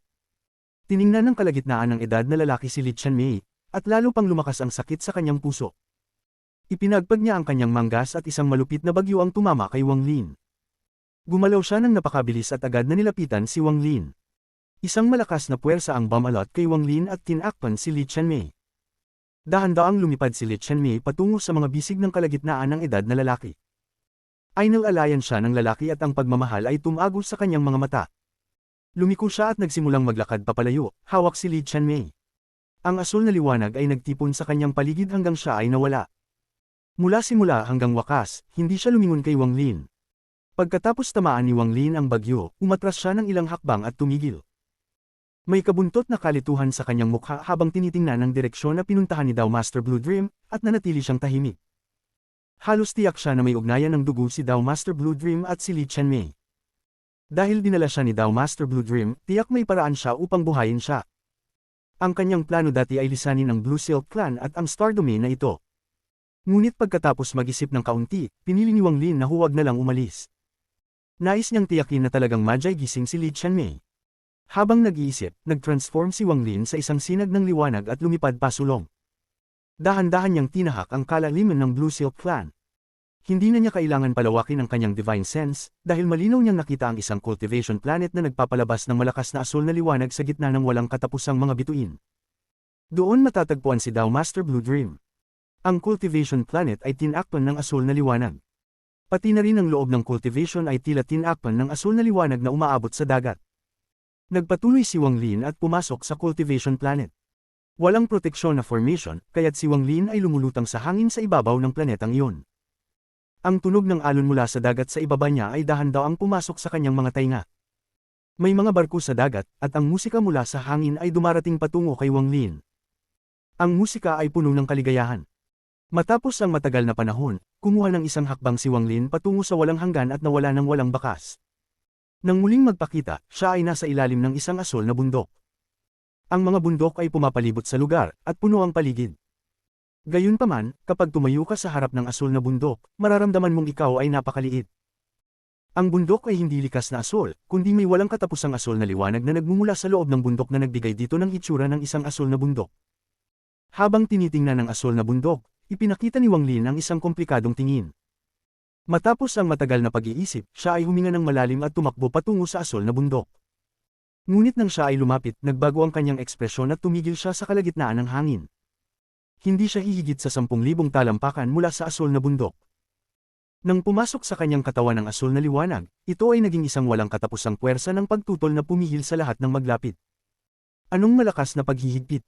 Tinutok ni Wang Lin ang kanyang mga mata sa asul na bundok. Sa kanyang pagkaunawa sa mga paghihigpit, agad niyang nakita na hindi ito dulot ng isang tao, kundi ng liwanag mula sa asul na bundok. Matapos magmuni-muni ng matagal, kumislap ang mga mata ni Wang Lin. Puno ng pinagmula ng enerhiya ang kanyang katawan kasama ang kapangyarihan ng mga sinaunang Diyos. Gumalaw siya tulad ng isang meteor at pumasok sa asul na liwanag. Habang siya ay tumatakbo, lalong tumindi ang pagtutol. Sa huli, naging tulad ito ng isang pader na bakal, at ang malalakas na tunog ng kulog ay umalingaw sa paligid ni Wang Lin. Nang tumayo ang kanyang mga paa sa ilalim ng asul na bundok, ang puwersa ng pagtutol ay parang kalangitan na bumagsak sa kanya, at ang tunog ng mga kasukasuan ay narinig mula sa loob ng kanyang katawan. Gayunpaman, wala sa lahat ng ito ang nakapigil kay Wang Lin. Itinaas niya ang kanyang ulo at tiningnan ang tuktok ng bundok na natatakpan ng ulap. Ang mga mata niya ay puno ng determinasyon nang magsimula siyang maglakad pataas ng bundok. Ang asul na bundok na ito ay tumataas sa mga ulap na walang katapusang dulo. Gayunpaman, may mga paikot-ikot na hagdang-hagdang daan patungo sa tuktok. Isa-isa niyang tinahak ang mga hakbang patungo sa itaas. Napakabilis niyang lumakad at hindi tumigil. Habang siya ay naglalakad, ginamit niya ang lahat ng kanyang pinagmulan ng enerhiya upang labanan ang puwersa na nagtutulak sa kanya pabalik. Sumigaw siya habang natapos ang 30% ng mga hakbang sa mga bituin. Gayunpaman, sa mga sandaling iyon, ang puwersa ng pagtutol mula sa bundok ay naging nakakapinsala. Parang isang planetang pang-cultivation ang bumagsak, pinipigilan si Wang Lin na magpatuloy. Sa bawat hakbang na siya ay naglakad, kailangang pagdaanan niya ang walang katapusang presyon. Ang higit na nakagugulat ay habang siya ay umaakyat, ang pagtutol ay lalong dumami. Dahan-daang lumipas ang oras. Si Li Qianmei ay nakaupo sa isang karaniwang bahay sa tuktok ng bundok, nakapikit at ang kanyang katawan ay naglalabas ng asul na liwanag. Ang kanyang ama, si Dao Master Blue Dream, ay nakaupo sa likuran niya. Ang kanyang mga kamay ay bumubuo ng mga seal at paminsang nagpo-point sa hangin. Tuwing siya ay nagpo-point, ang katawan ni Li Qianmei ay nanginginig. Ang itim na usok ay lumalabas mula sa kanyang mga butas at nawawala sa silid. Ang mga alon ng musika mula sa plote ay umalingongaw sa labas ng bahay. Ang babae sa rosas na damit ay nakaupo sa labas ng asul na bahay. Hawak niya ang plote at marahan itong tinutugtog. Ang musika ay puno ng isang komplikadong damdamin na umaabot sa buong mundo, sa bahay, at sa bundok na inaakyat ni Wang Lin. Nang pumasok ang musika ng plote sa mga tainga ni Wang Lin, natapos na niya ang halos 50% ng mga hakbang. Tila siya ay labis na pagod at ang kanyang mga mata ay namumula. Ang puwersa ng pagtutol mula sa bundok ay hindi maipaliwanag. Parang maraming mga planetang pang-cultivation ang bumagsak sa kanya. Ang bawat hakbang na kanyang tinahak ay labis na mahirap. Ang kapangyarihan ng sinaunang Diyos ay dumadaloy sa kanyang katawan kasama ang pinagmulan ng enerhiya, at isang malakas na puwersa ang sumabog mula sa kanyang katawan. Kumislap ang kanyang mga mata at itinaas niya ang kanyang mga paa at nagsimulang maglakad muli. Ang tunog ng mga kasukasuan ay narinig sa kanyang katawan at malalaking patak ng pawis ang dumadaloy. May kulay na bahagyang dugo sa kanyang pawis. Ito ay dahil ang kanyang dugo ay mabilis na dumadaloy sa kanyang katawan at itinulak ng presyon palabas. Ang pinagmulan ng enerhiya niya ay umabot sa isang limitasyon. Habang siya ay humihinga, malalaking dami ng pinagmulan ng enerhiya ang dumadaloy sa kanyang katawan. Habang lumilipas ang oras, umabot din sa pinakamataas na antas ang kapangyarihan ng sinaunang Diyos.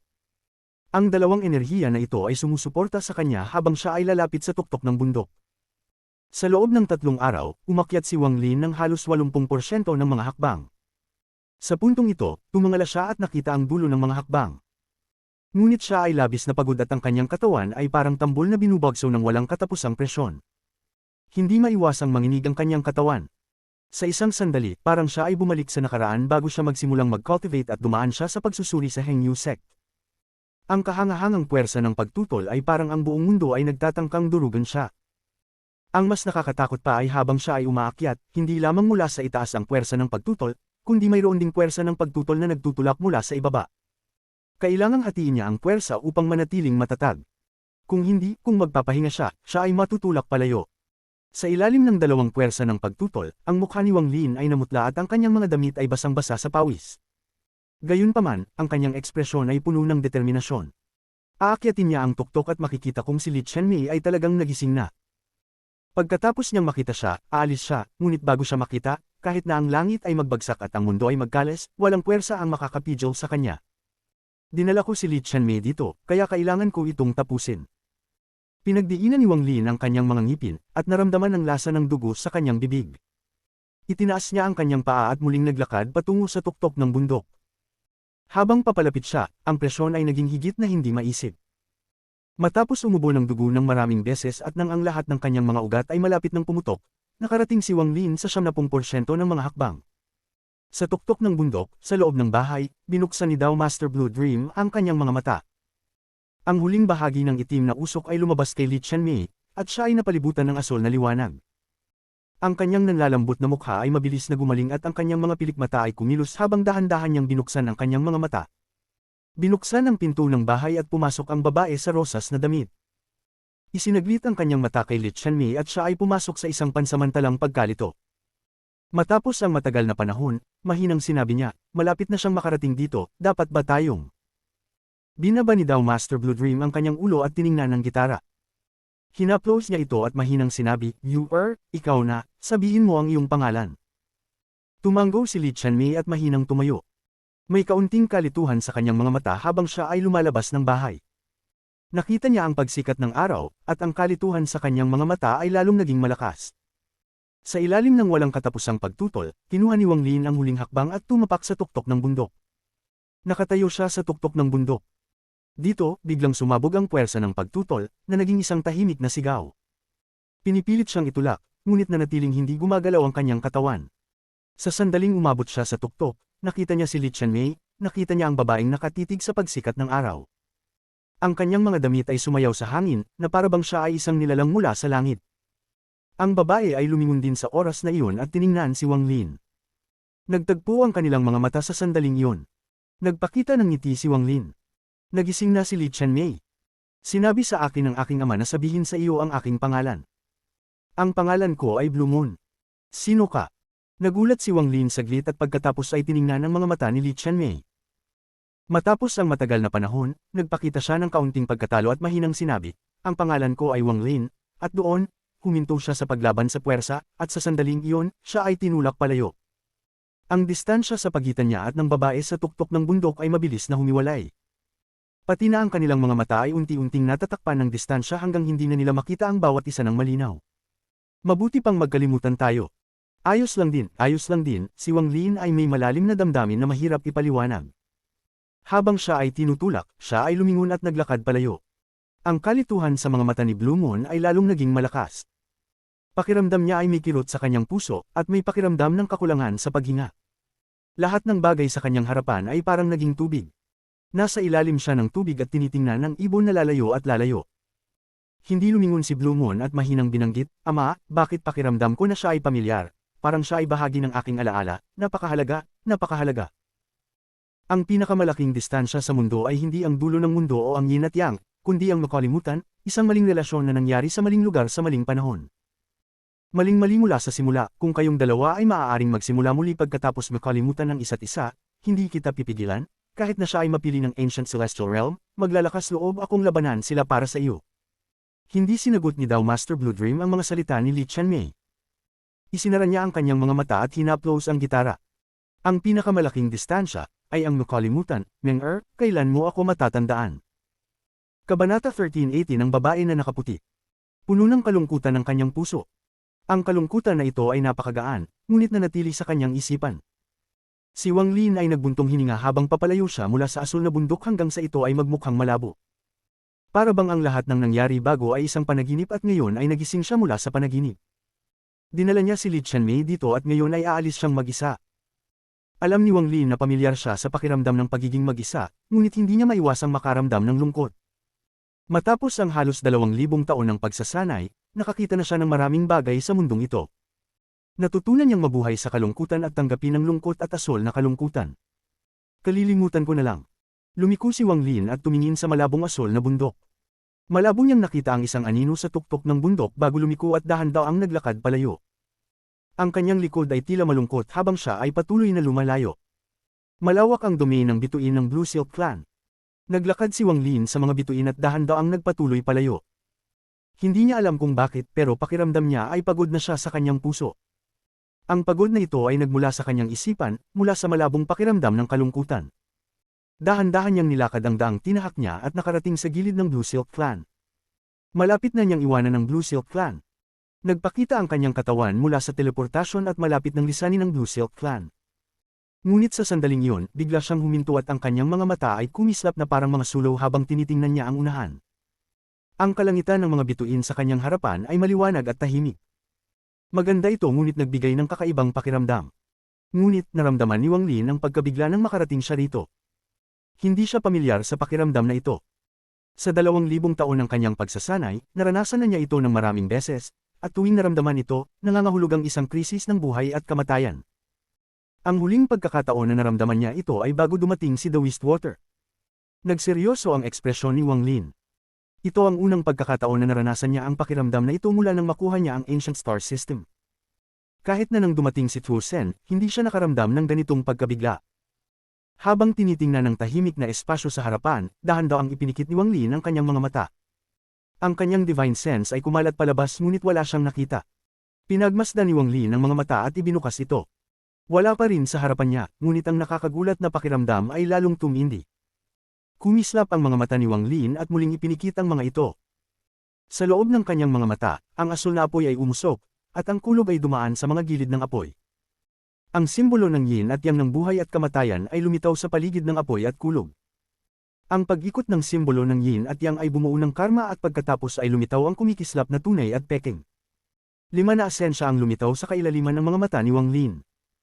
Habang mabilis na umiikot, biglang binuksan ni Wang Lin ang kanyang mga mata at tumingin sa unahan. Ang kanyang titig ay kayang sirain ang lahat ng hadlang sa mundo at makikita niya ang pinagmulan ng lahat ng bagay. Ang titig na ito ay halos kapareho ng Dao Gaze spell na hindi sinasadyang ginamit ni Wang Lin sa All Heaven Star System. Ngunit, sa sandaling binuksan ang kanyang mga mata, kumarba ang kanyang mga mata. Tumayo ang lahat ng buhok sa kanyang katawan at ang pinagmulan ng enerhiya sa kanyang katawan ay nag-ikot ng mabilis, na nagdulot ng mga mata niyang kumislap na parang kidlat. Hindi kalayuan sa kanya, nakita niyang may isang babae sa puti. Ang babae sa puti ay lumulutang sa mga bituin na parang multo. Walang senyales ng buhay o pag-iral sa kanya. Kahit ang divine sense ay hindi siya makita. Ang mahahabang itim na buhok niya ay nakapatong sa kanyang balikat, at may liwanag na bumabalot sa kanya, kaya't imposibleng makita ang kanyang itsura. Para bang may isang misteryosong puwersa na bumabalot sa kanya kaya't ang lahat ng titig ay dumadaan sa babaeng ito. Naging focus ang isipan ni Wang Lin habang nakatingin siya diretso sa unahan. Tahimik lang na nakatayo ang babae at tahimik na tinitingnan si Wang Lin. Isang kakaibang katahimikan ang sumak sa pagitan nilang dalawa. Hindi siya nagsalita, at hindi rin nagsalita si Wang Lin. Karaniwan, hindi niya makikita ang babae na ito, ngunit ang 5 asensya sa kanyang mga mata ay nagbigay daan para masira niya ang langit at makita ang kakaibang babaeng ito na sumusunod sa kanya. Ang unang impresyon ng babae sa kanya ay isang malupit na pagkabigla. Isang matinding pakiramdam ng krisis ang biglang sumabog mula sa kanyang kaluluwa. Hindi siya tao. Dahil sa isang dahilan, bigla naisip ni Wang Lin ang ideya ito. Matapos ang isang mahabang katahimikan, dahan-dahan umatras si Wang Lin. Dahan-dahan siyang gumalaw habang nakasimangot. Ang kanang kamay niya ay inilagay sa kanyang gilid at may bahagyang palatandaan ng blood sword. Hindi gumagalaw ang babae at tanging tahimik na tinitingnan si Wang Lin hanggang siya ay tuluyang nawala sa malayo. Matapos ang matagal na panahon, mahinang binanggit ng babae. Nakita niya ako. Habang patuloy na umatras si Wang Lin, lumalayo siya mula sa babae. Ang nakakagulat na pakiramdam ay hamina ngunit naroon pa rin. Ang ekspresyon ni Wang Lin ay naging malungkot. Hindi niya alam kung bakit, ngunit naalala niya ang maliwanag na liwanag mula sa bituin ni Trusen at ang pagbabago ng ekspresyon ni Trusen bago siya mabilis na tumakas. Pakiramdam ni Wang Lin ay may isang hindi tiyak na koneksyon. Habang tahimik na nag-iisip, kumislap ang mga mata ni Wang Lin at lumipat siya sa pinakamalapit na planeta ng Blue Silk Clan. Ang planetang ito ay naglalabas ng asul na liwanag, at karamihan ng planeta ay natatakpan ng mga karagatang. Nagbago si Wang Lin bilang isang sinag ng liwanag at dumating sa tuktok ng isang bundok. Hinigupit ng malamig na hangin sa bundok at ang mga damit ni Wang Lin ay sumayaw. Tumingin siya sa kalangitan habang ang 5 asensya niya ay nagtipon sa kanyang mga mata. Nang matiyak na wala ang babae, siya ay umupo. Ano ang layunin ng taong ito? Habang nakakunot ang noo, isinara ni Wang Lin ang mga mata at nagsimulang mag-cultivate. Ngunit hindi naglaho ang asensya sa kanyang mga mata, at siya ay labis na nag-iingat. Lumipas ang panahon. Sa isang kisap mata, 7 araw na ang lumipas. Sa loob ng 7 araw na iyon, hindi kumilos si Wang Lin at hindi rin lumabas ang babae sa puti. Pagkatapos ng 7 araw, binuksan ni Wang Lin ang kanyang mga mata at kumislap ang mga mata niya. Tahimik ang isipan niya, ngunit ang anyo ng babaeng iyon ay naging malaking bahagi ng kanyang puso, na nagdudulot ng alalahanin sa kanya. Hindi inisip ng taong ito na makikita ko siya bago ako umalis sa Blue Silk Clan. Nakatayo siya sa labas ng domain ng bituin ng Blue Silk Clan, may daw Master Blue Dream sa Blue Silk Clan, na may hindi masukat na cultivation. Marahil ito ang dahilan kung bakit hindi siya pumasok sa domain ng Blue Silk Clan. Kumislap ang mga mata ni Wang Lin. Sa 7 araw ng cultivation, maingat niyang naalala ang mga nangyari mula nang pumasok siya sa Ancient Star System. Unti-unti niyang napagtanto na ang nakakagulat na pakiramdam na ito ay bahagyang nararamdaman na nang makatagpo siya kay Tuo Sen. Noong panahong iyon, akala niya ay dahil lang sa pagkakaroon niya ng pagtutok kay Tuo Sen. Ngunit pagkatapos niyang pag-aralan ito ng mabuti, napansin niyang may kakaiba. Ang nakakagulat na pakiramdam ay hindi dahil kay Tuo Sen. Kahit na dinala niya si Li Qianmei patungong Blue Silk Clan, naroon pa rin ang pakiramdam. Napakabaga lang, halos hindi makita. Noong panahong iyon, nag-alala siya para kay Li Qianmei kaya hindi niya pinansin ang abnormalidad na ito. Ngayon, siya ay tahimik at muling nirepaso ang mga nakaraang araw. Sa kanyang maingat na pagmamasid, sa wakas ay napansin niya ang isang bagay. Ang taong ito ay sumunod sa akin ng maraming araw bago ako pumasok sa Blue Silk Clan at pagkatapos ay tumigil sa pagsunod. Ang ekspresyon ni Wang Lin ay naging malungkot. Matagal na siyang nag-cultivate at bihira ang ganitong bagay. Sinundan siya ng isang tao buong panahon at hindi niya ito naramdaman. Hindi ito tama. Nagpakita ng pagdududa sa ekspresyon ni Wang Lin nang maalala ang isang bagay. Bagamat may 5 asensya ako na nagbibigay daan upang makita ko ang taong iyon, kung walang nakakagulat na pakiramdam, hindi ko sana ginamit ang natitirang asensya ko. Sinundan ako ng taong iyon buong daan, ngunit halos hindi ko naramdaman, bakit bigla itong naging kapansin-pansin nang malapit na akong umalis sa Blue Silk Clan. Nagtipo ang mga mata ni Wang Lin. Habang nag-iisip, umikot ang kanyang pinagmulan ng enerhiya sa kanyang katawan. Kasunod nito ay ang Ancient God Power na umiikot sa kanyang katawan at kumislap ang kanyang mga mata. May mas maraming pinagmula ng enerhiya kaysa dati, kahit hindi tumaas ang aking Ancient God Power, tila naging mas dense ito. Pakiramdam ko ay parang ito'y na-compress ng kaunti, lalo na ang aking Origin Soul at kaluluwa ay tila naging mas sensitibo. Matapos maranasan ng isang bagay, naging mas sensitibo sila, tumingin si Wang Lin sa malayo. Ang kanyang mga mata ay tumagos sa walang katapusang kalawakan at tumuon sa planetang kinaroroonan ni Dao Master Blue Dream at ang asul na bundok. Bilog ng matinding pagpapaliwanag, kaya't lumitaw ang isang komplikadong ekspresyon sa mukha ni Wang Lin. Sa ilalim ng walang katapusang pagtutol na kanyang hinarap habang umaakyat, nagkaroon ng matinding pagbabago ang kanyang katawan. Bagamat hindi tumaas ang kanyang cultivation level, ang pag-akyat na iyon ay nagpa-sharpen sa kanyang mga pandama. Kaya't tiyak niyang naramdaman ng nakakagulat na pakiramdam. Dao Master Blue Dream, kung lahat ng ito ay plano niya, maaaring tama ang hula ko kanina.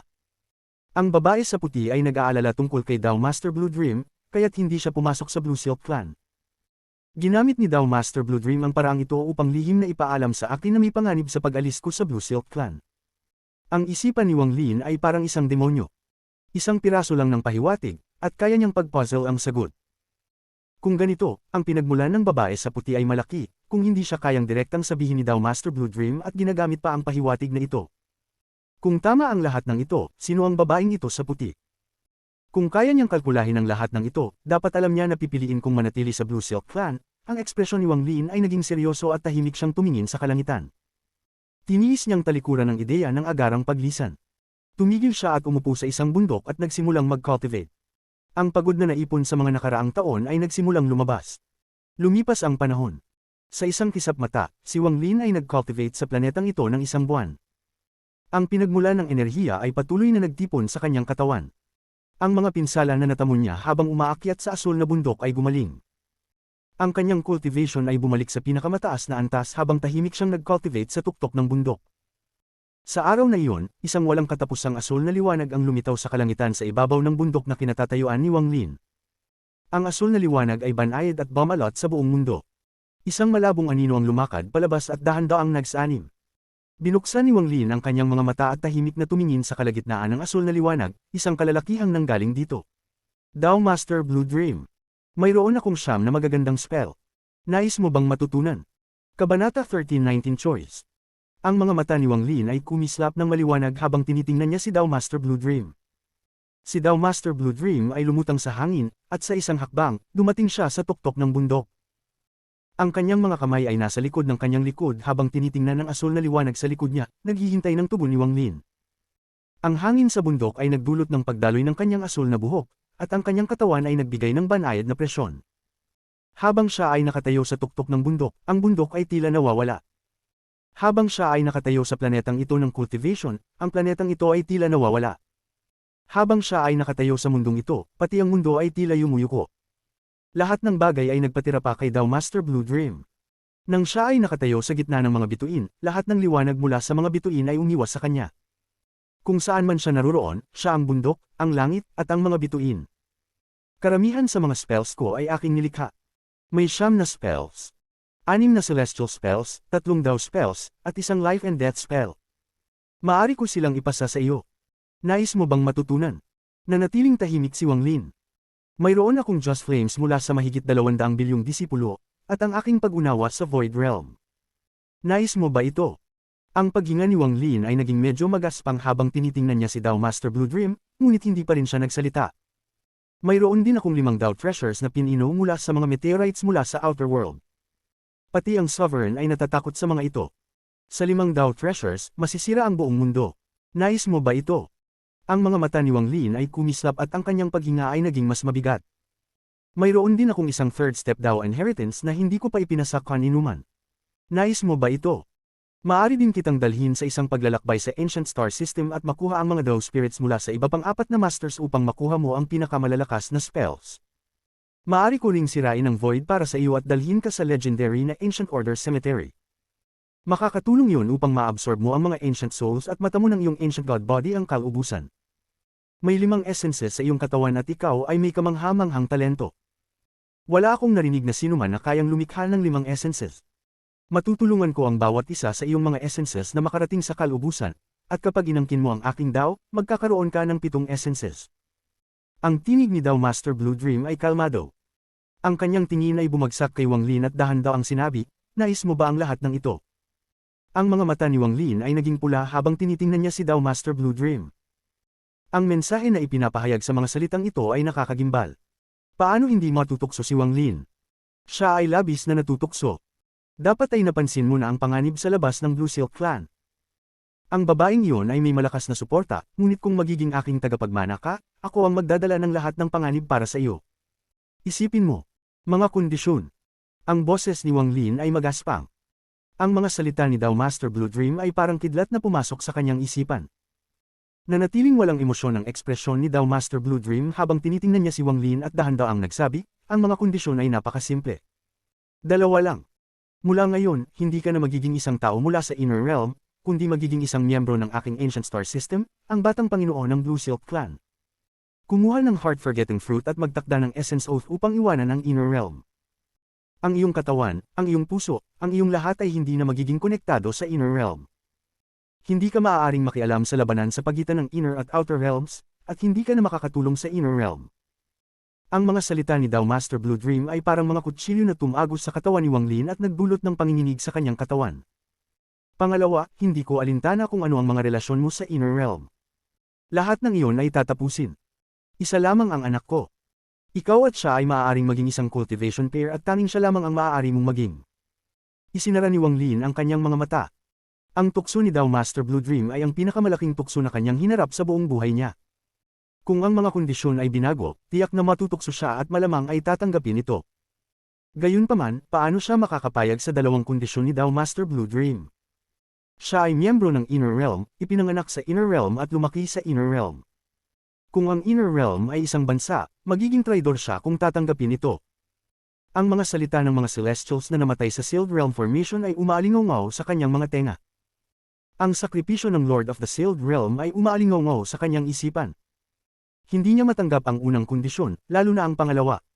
Ang pagbibigay kay Li Muan ay katulad ng pagbibigay sa kanyang Dao, sa kanyang paghahangad sa buhay, at sa kanyang pangako.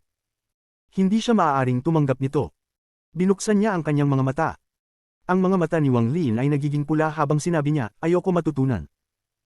Isang malamig na sulyap ang dumaan sa mga mata ni Dao Master Blue Dream habang tinitingnan siya. Ang hindi alam ni Wang Lin ay noong mga taon na ang nakalipas, si Qing Lin ay nakaharap din sa napakalaking tukso. Maliban na si Qing Lin ay tinukso ng Sovereign, habang si Wang Lin ay nakaharap kay Dao Master Blue Dream. Ibinaba ni Wang Lin ang kanyang ulo at mahinang sinabi, ang cultivation ni Senior ay tunay na malakas, ngunit nais ko sanang itanong kung may mas mahalaga bang tao sa Senior kaysa sa iyong sarili. Nag-isip sandali si Dao Master Blue Dream at dahan-daw ang nagsabi, meron. Kung ang Senior ay nasa aking posisyon at kailangan mong isakripisyo ang mahalagang taong iyon para sa isang kapangyarihan, tatanggapin mo ba? Itinaas ni Wang Lin ang kanyang ulo at tiningnan si Dao Master Blue Dream. Bilang karagdagan, kung kailangan mong isakripisyo ang buong Blue Silk Clan, tatanggapin mo ba? Hindi sumagot si Dao Master Blue Dream sa tanong na ito. Sa halip, matapos mag-isip ng kaunti, tahimik niyang sinabi. Ang ikatlong hakbang ng cultivation ay tinatawag na 4 na Void Realms. Ang una ay Nirvana Void. Ang Spirit Void ay itinuturing na Threshold, ang Arcane Void ay itinuturing na Grand Dao, at ang Void Tribulant ay ang tuktok. Mula pa noong sinaunang panahon, narinig ko lang na may mga tao na nakarating sa tuktok ng Void Tribulant, ngunit wala pang nakarating sa legendary na ikaapat na hakbang, ang Heaven Trampoline. Pati ang 8 Imperial Concubines ay hindi pa nakarating sa hakbang na iyon. Ibinaba ni Dao Master Blue Dream ang kanyang tingin mula kay Wang Lin at dahan daw ang nagsalita habang tinitingnan ng malalayong abot ng horizon. Mayroon akong 2 essences sa aking katawan.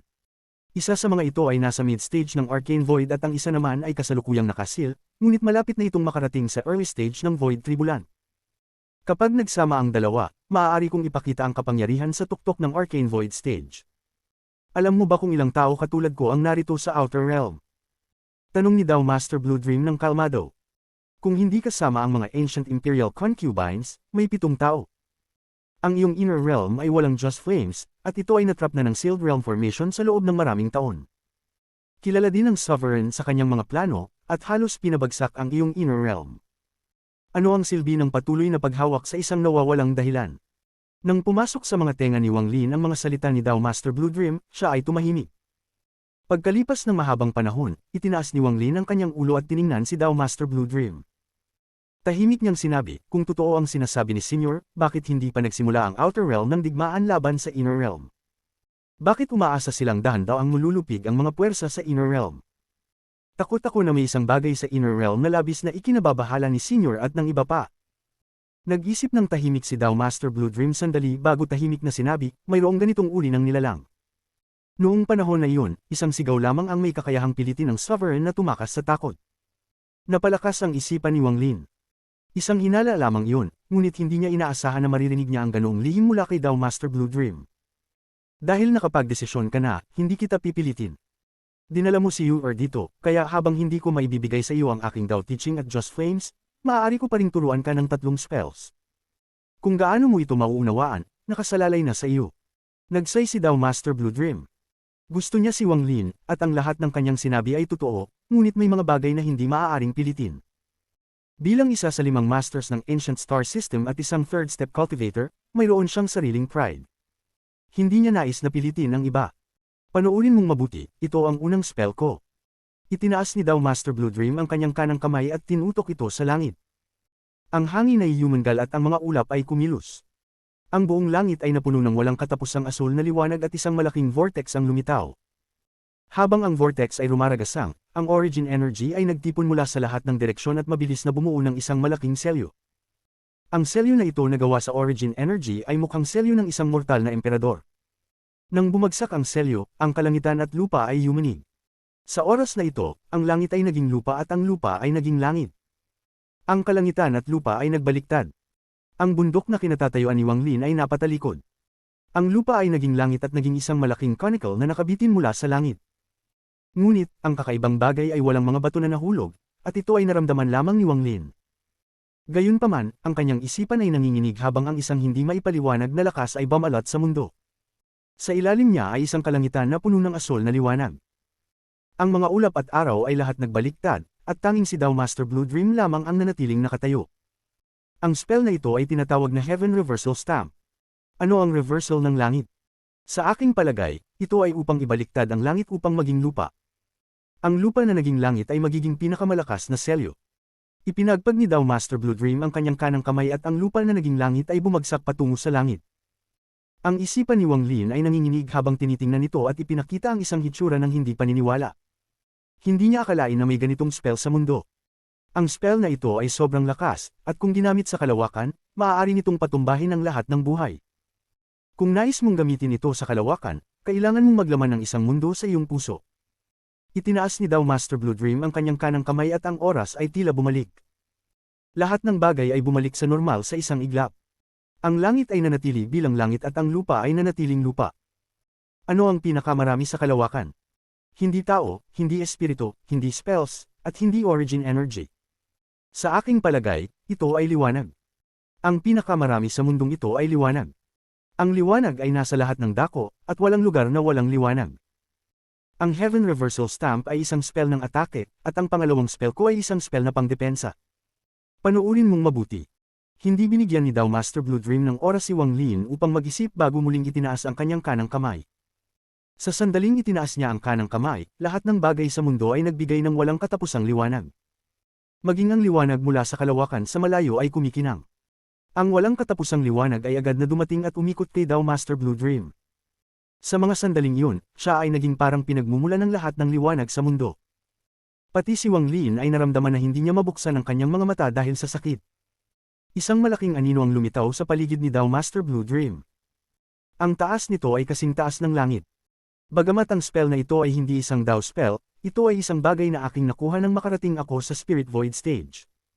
Kung matutunan mo ito, magkakaroon ka ng kakayahan upang ipagtanggol ang iyong sarili sa Ancient Star System. Tungkol naman sa huling spell na ituturo ko sa iyo, ito ay isang spell na aking nakuha sa tuktok ng Spirit Void stage, isa sa aking 3 dakilang spells. Kabanata 1320 Pagsasanib. Ang unang spell na ipinakita ni Dao Master Blue Dream ay isang napakalakas na spell na pampatama. Ang ikalawang spell, ang Light and Shadow Shield, ay ang rurok ng depensa. Kapag lumabas ang dalawang spell na ito, magbabago ang kulay ng mundo. Hindi pa lubos na naunawaan ni Wang Lin ang Heaven Reversal Stamp, at ngayon ay nahulog siya sa pagiging abala sa Light and Shadow Shield. Ang kanyang isipan ay patuloy na lumilipat sa pagitan ng dalawang magkaibang spell. Manood ka ng mabuti, ang ikatlong spell na ituturo ko sa iyo ay ang Dao Fusion. Hindi ito isang spell ng pag-atake o depensa, kundi isang Dao spell na pinagsasama ang iyong spell at iyong asensya sa isang natatanging paraan. Kung matutunan mo ito, maaari mong pagsamahin ang lahat ng iyong spell at gawing milyon-milyong iba't ibang mga spells, o pagsamahin ang lahat ng ito sa isang. Tahimik na sinabi ni Dao Master Blue Dream. Matapos ipakita ang Heaven Reversal Stamp at Light and Shadow Shield, hindi niya ibinaba ang kanyang kanang kamay. Sa halip, bumuo siya ng isang kakaibang selyo at itinutok ang kanyang daliri sa kawalan. Ang isa sa mga ulap na naitaboy ay mabilis na lumipad papunta at pinalibutan ng dulo ng kanyang daliri. Naging isang ulap ng usok ito at nagsimulang mabilis na umikot. Habang patuloy itong umiikot, ang usok ay biglang nawala at naging puting singaw ng tubig. Ang singaw ng tubig ay umikot din at naging isang vortex. Gayunpaman, mabilis itong nagbago muli, naging isang kumikislap na patak ng tubig sa ibabaw ng daliri ni Dao Master Blue Dream, at nagsimula itong mag-ikot ng mas mabilis. Nang mapansin ito ni Wang Lin, nagkaroon siya ng kaunting kaliwanagan. Sa sandaling iyon, nagbago pa ang tubig. Ang tunog ng mga putok ay umalingaw at naging mga kristal ng yelo ang tubig. Ang mga kristal ng yelo ay mabilis na nag-ugnay-ugnay, naglalabas ng tunog ng mga putok na hindi hihigit kaysa sa tunog ng kulog. Hindi nagtagal, isang ice sword, espada ng yelo, ang lumitaw sa dulo ng kanyang daliri. Ang espada na ito ay 7 talampakan ng haba at 3 pulgada ang lapad, na naglalabas ng walang katapusang lamig. Kapag ang sinag ng araw ay tumama rito, ito ay kumikislap ng makulay. Mula sa ulap, sa usok, sa tubig, at pagkatapos ay sa yelo bago naging isang espada ng yelo. Ang isipan ni Wang Lin ay gumalaw sa loob ng isang maikling panahon, parang may nahihirapan siyang maabot. Ang essence ng usok na ito ay binago ng spell na ito ng Dao. Ipakita ang dalawang spells na kailangan pagsamahin. Sabi ni Dao Master Blue Dream habang nakatingin kay Wang Lin. Hindi nagatubili si Wang Lin na i-wave ang kanyang kanang kamay, at isang itim na hangin ang dumaan sa buong mundo. 7 na itim na dragon ang lumitaw at nagbuga ng malamig na hangin na kayang pawiin ang lahat ng buhay. Isa sa 6 na spell ni Celestial Emperor Bai Fan, ang Call the Wind. Bagamat hindi ito isang Dao spell, kung ito ay pinaunlad sa rurok, ito ay labis na malakas. Nagulat si Dao Master Blue Dream. Matapos ang Call the Wind, hindi huminto si Wang Lin at mabilis na bumuo ng selyo gamit ang kanang kamay at itinutok sa 7 na itim na dragon. Ang 7 na itim na dragon ay yumangal na parang kulog at ang tunog nito ay kumalat. Nang mag-echo ang tunog na parang kulog, bigla ay may liwanag na kumislap at mga patak ng ulan na lumitaw mula sa wala. Bai Fan summoned the rain. Nakakunot ang noo ni Dao Master Blue Dream. Hindi niya inasahan na kayang gamitin ni Wang Lin ang dalawang spell na ito. Narinig niya ang pangalang Bai Fan dati. Siya ang pinuno ng Thunder Celestial Realm, at ang kanyang mga spell ay mahirap pagsamahin. Talaga namang matalino ang batang ito. Tiyak na napansin niya na gusto ko siyang tulungan na pagsamahin ng dalawang spell, kaya inilabas niya ang kanyang pinakamalakas na spells. Tinitigan ni Dao Master Blue Dream si Wang Lin ng isang ngiti na hindi isang ngiti, at inilabas ang kanyang kanang kamay upang ituro ang kawalan. Ang 7 na itim na dragon ay biglang nanginginig at umiikot na parang pinagsama-sama upang magtayo ng isang dambuhalang vortex. Ang vortex ay sumipsip sa lahat ng mga patak ng ulan sa loob nito. Ang tunog ng kulog ay patuloy na umalingaw. Ang vortex ay naging mas malaki at mas malaki hanggang sa tila papalitan ng kalangitan. Sa aking pag-unawa, ang layunin ng Call the Wind at Summon the Rain ni Bai Fan ay upang takpan ang kalangitan gamit ang Call the Wind at takpan ang lupa gamit ang Summon the Rain. Takpan ang kalangitan at ang lupa upang bumuo ng isang mundo. Ang pagsasanib ng dalawang spell na ito ay dapat nakatumbas ng proteksyon ng Light and Shadow Shield. Wika ni Dao Master Blue Dream habang iniwave ang kanyang kanang kamay at ang dambuhalang vortex sa langit ay humangay ng malakas. Pagkatapos ay biglang nagsimulang palakihin. Ang kalangitan ay tinakpan ng hangin at ang lupa ay nilubog ng ulan. Wala nang bakas ng liwanag at hindi na makikita ang lupa. Wala nang orihinal na enerhiya. Tila ito ay na-separate mula sa kalawakan at bumuo ng sarili nitong mundo. Ang mundong ito ay maaaring maging malaki o maliit.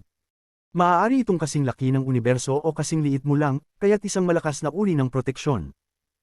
Habang ini-wave ni Dao Master Blue Dream ang kanyang kanang kamay, ang mundo ay nanginginig at bumalik sa normal. Isang maliit na itim na vortex sphere ang lumutang sa tabi ng espada ng yelo. Kung matutunan mo ang tatlong spell na ito, nakasalalay na ito sa iyong sariling kapalaran. Si Dao Master Blue Dream ay lumakad ng hakbang at naging asul na liwanag. Tanging ang kanyang mga salitang pamamaalam, na parang kausap ang kanyang sarili, ang narinig ni Wang Lin. Kung siya ay makakabalik ng kanyang alaala, kalimutan ng Blue Silk Clan. Kahit na ako ay maging isang traidor sa Ancient Star System, ano ngayon? Ang kanyang mga salita ay puno ng determinasyon, ipinapakita ang kanyang karakter at sinasagot ang tanong ni Wang Lin. Ang paligid ay tahimik at ang mundo ay payapa. Para bang ang lahat ng nangyari ay isang ilusyon lamang, isang alaala. Hindi napansin ni Wang Lin ang pag-alis ni Dao Master Blue Dream dahil ang kanyang mga mata ay nakatutok sa espada ng yelo at ang itim na vortex sphere. Ang kanyang isipan ay lubos na nakatuon sa mga nangyari. Ang tatlong spells na ipinakita ni Dao Master Blue Dream ay mabilis na dumaan sa kanyang isipan at nagsimula siyang mag-uri at mag-comprehend ng mga ito. Ang oras ay dumaan, 3 araw, 7 araw, kalahating buwan. Nang hindi na mamalayan, 1 buwan na ang lumipas. Matapos ang 1 buwan, si Wang Lin ay nakaupo pa rin ng hindi gumagalaw. Ang kanyang mga mata ay puno ng dugo at puno ng kalituhan. May malalaking alon sa kanyang isipan, ang tunog ng mga malalakas na kulog ay umuukit sa kanyang isipan. Si Wang Lin ay patuloy na nagmamasid sa 3 dakilang spells. Gayunpaman, ang mga spell na ito ay naglalaman ng mundo.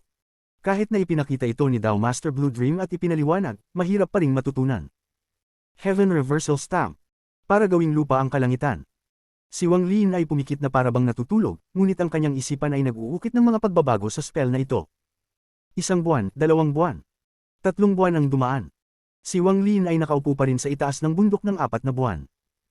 Mahigit 100 gabi at araw ang lumipas, at ngayon ay tag-ulan na. Ang kalangitan ay hindi na asul kundi puno ng madilim na mga ulap. Ang kalangitan ay foggy at patuloy ang pagbagsak ng ulan.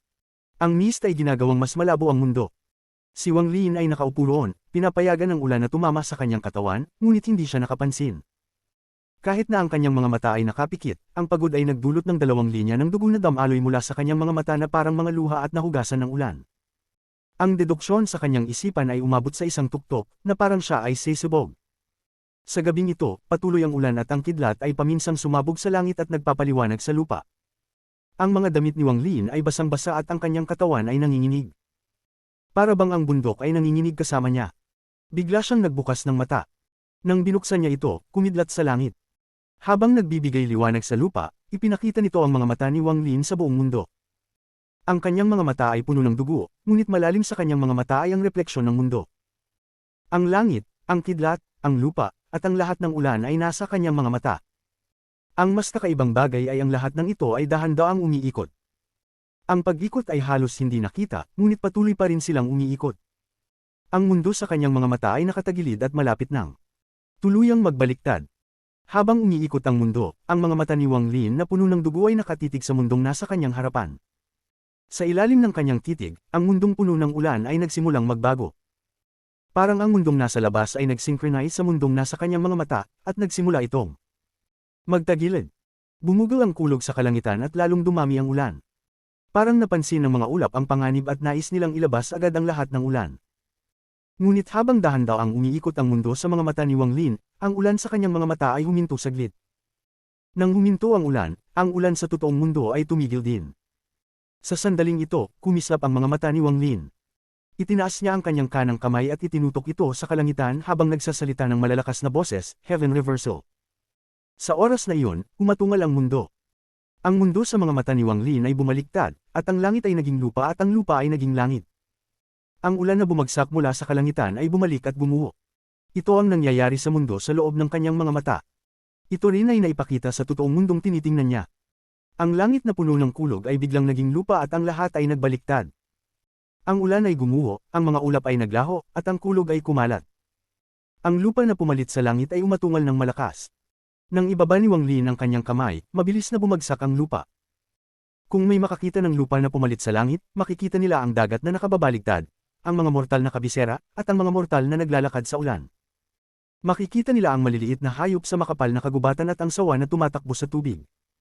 Ngunit tila hindi nila ito napapansin. Lumiwanag ang mga mata ni Wang Lin. Malinaw niyang naramdaman na kapag ang Heaven Reversal Stamp ay bumagsak, maglalaman ito ng lakas na kayang sirain ang mundo. Higit itong malakas ng ilang beses kaysa sa lahat ng iba niyang spells. Ibinangon niya ang kanyang kanang kamay. Hindi bumagsak ang lupa, ngunit agad itong bumalik sa normal. Ang langit ay nanatiling langit at ang lupa ay nanatiling lupa. Hindi lang ito ang paraan ng paggamit ng Heaven Reversal Stamp. Kung ituturing mong isang tao ang mundo, ang kanilang laman, dugo, at balat ay ang langit at ang kanilang mga internal na organo ay ang lupa. Ibaligtad ang mga ito at lalakas ng husto ang kakayahan ng spell na ito. Iniisip ni Wang Lin ng tahimik at pinipigilan ang kaligayahan ng pagkaunawa sa spell na ito. Pumikit siya at nagsimulang mag-isip ng pangalawang spell. Nang gamitin ni Wang Lin ang Heaven Reversal Stamp, sa bundok blue, ang kamay ni Dao Master Blue Dream sa Zither ay huminto saglit. Ang isang tao na may 5 essences ay talagang nakakagulat. Naitutunan niya ang Heaven Reversal Stamp sa loob lamang ng 4 na buwan. Akala ko ilang taon ang kailangan niya.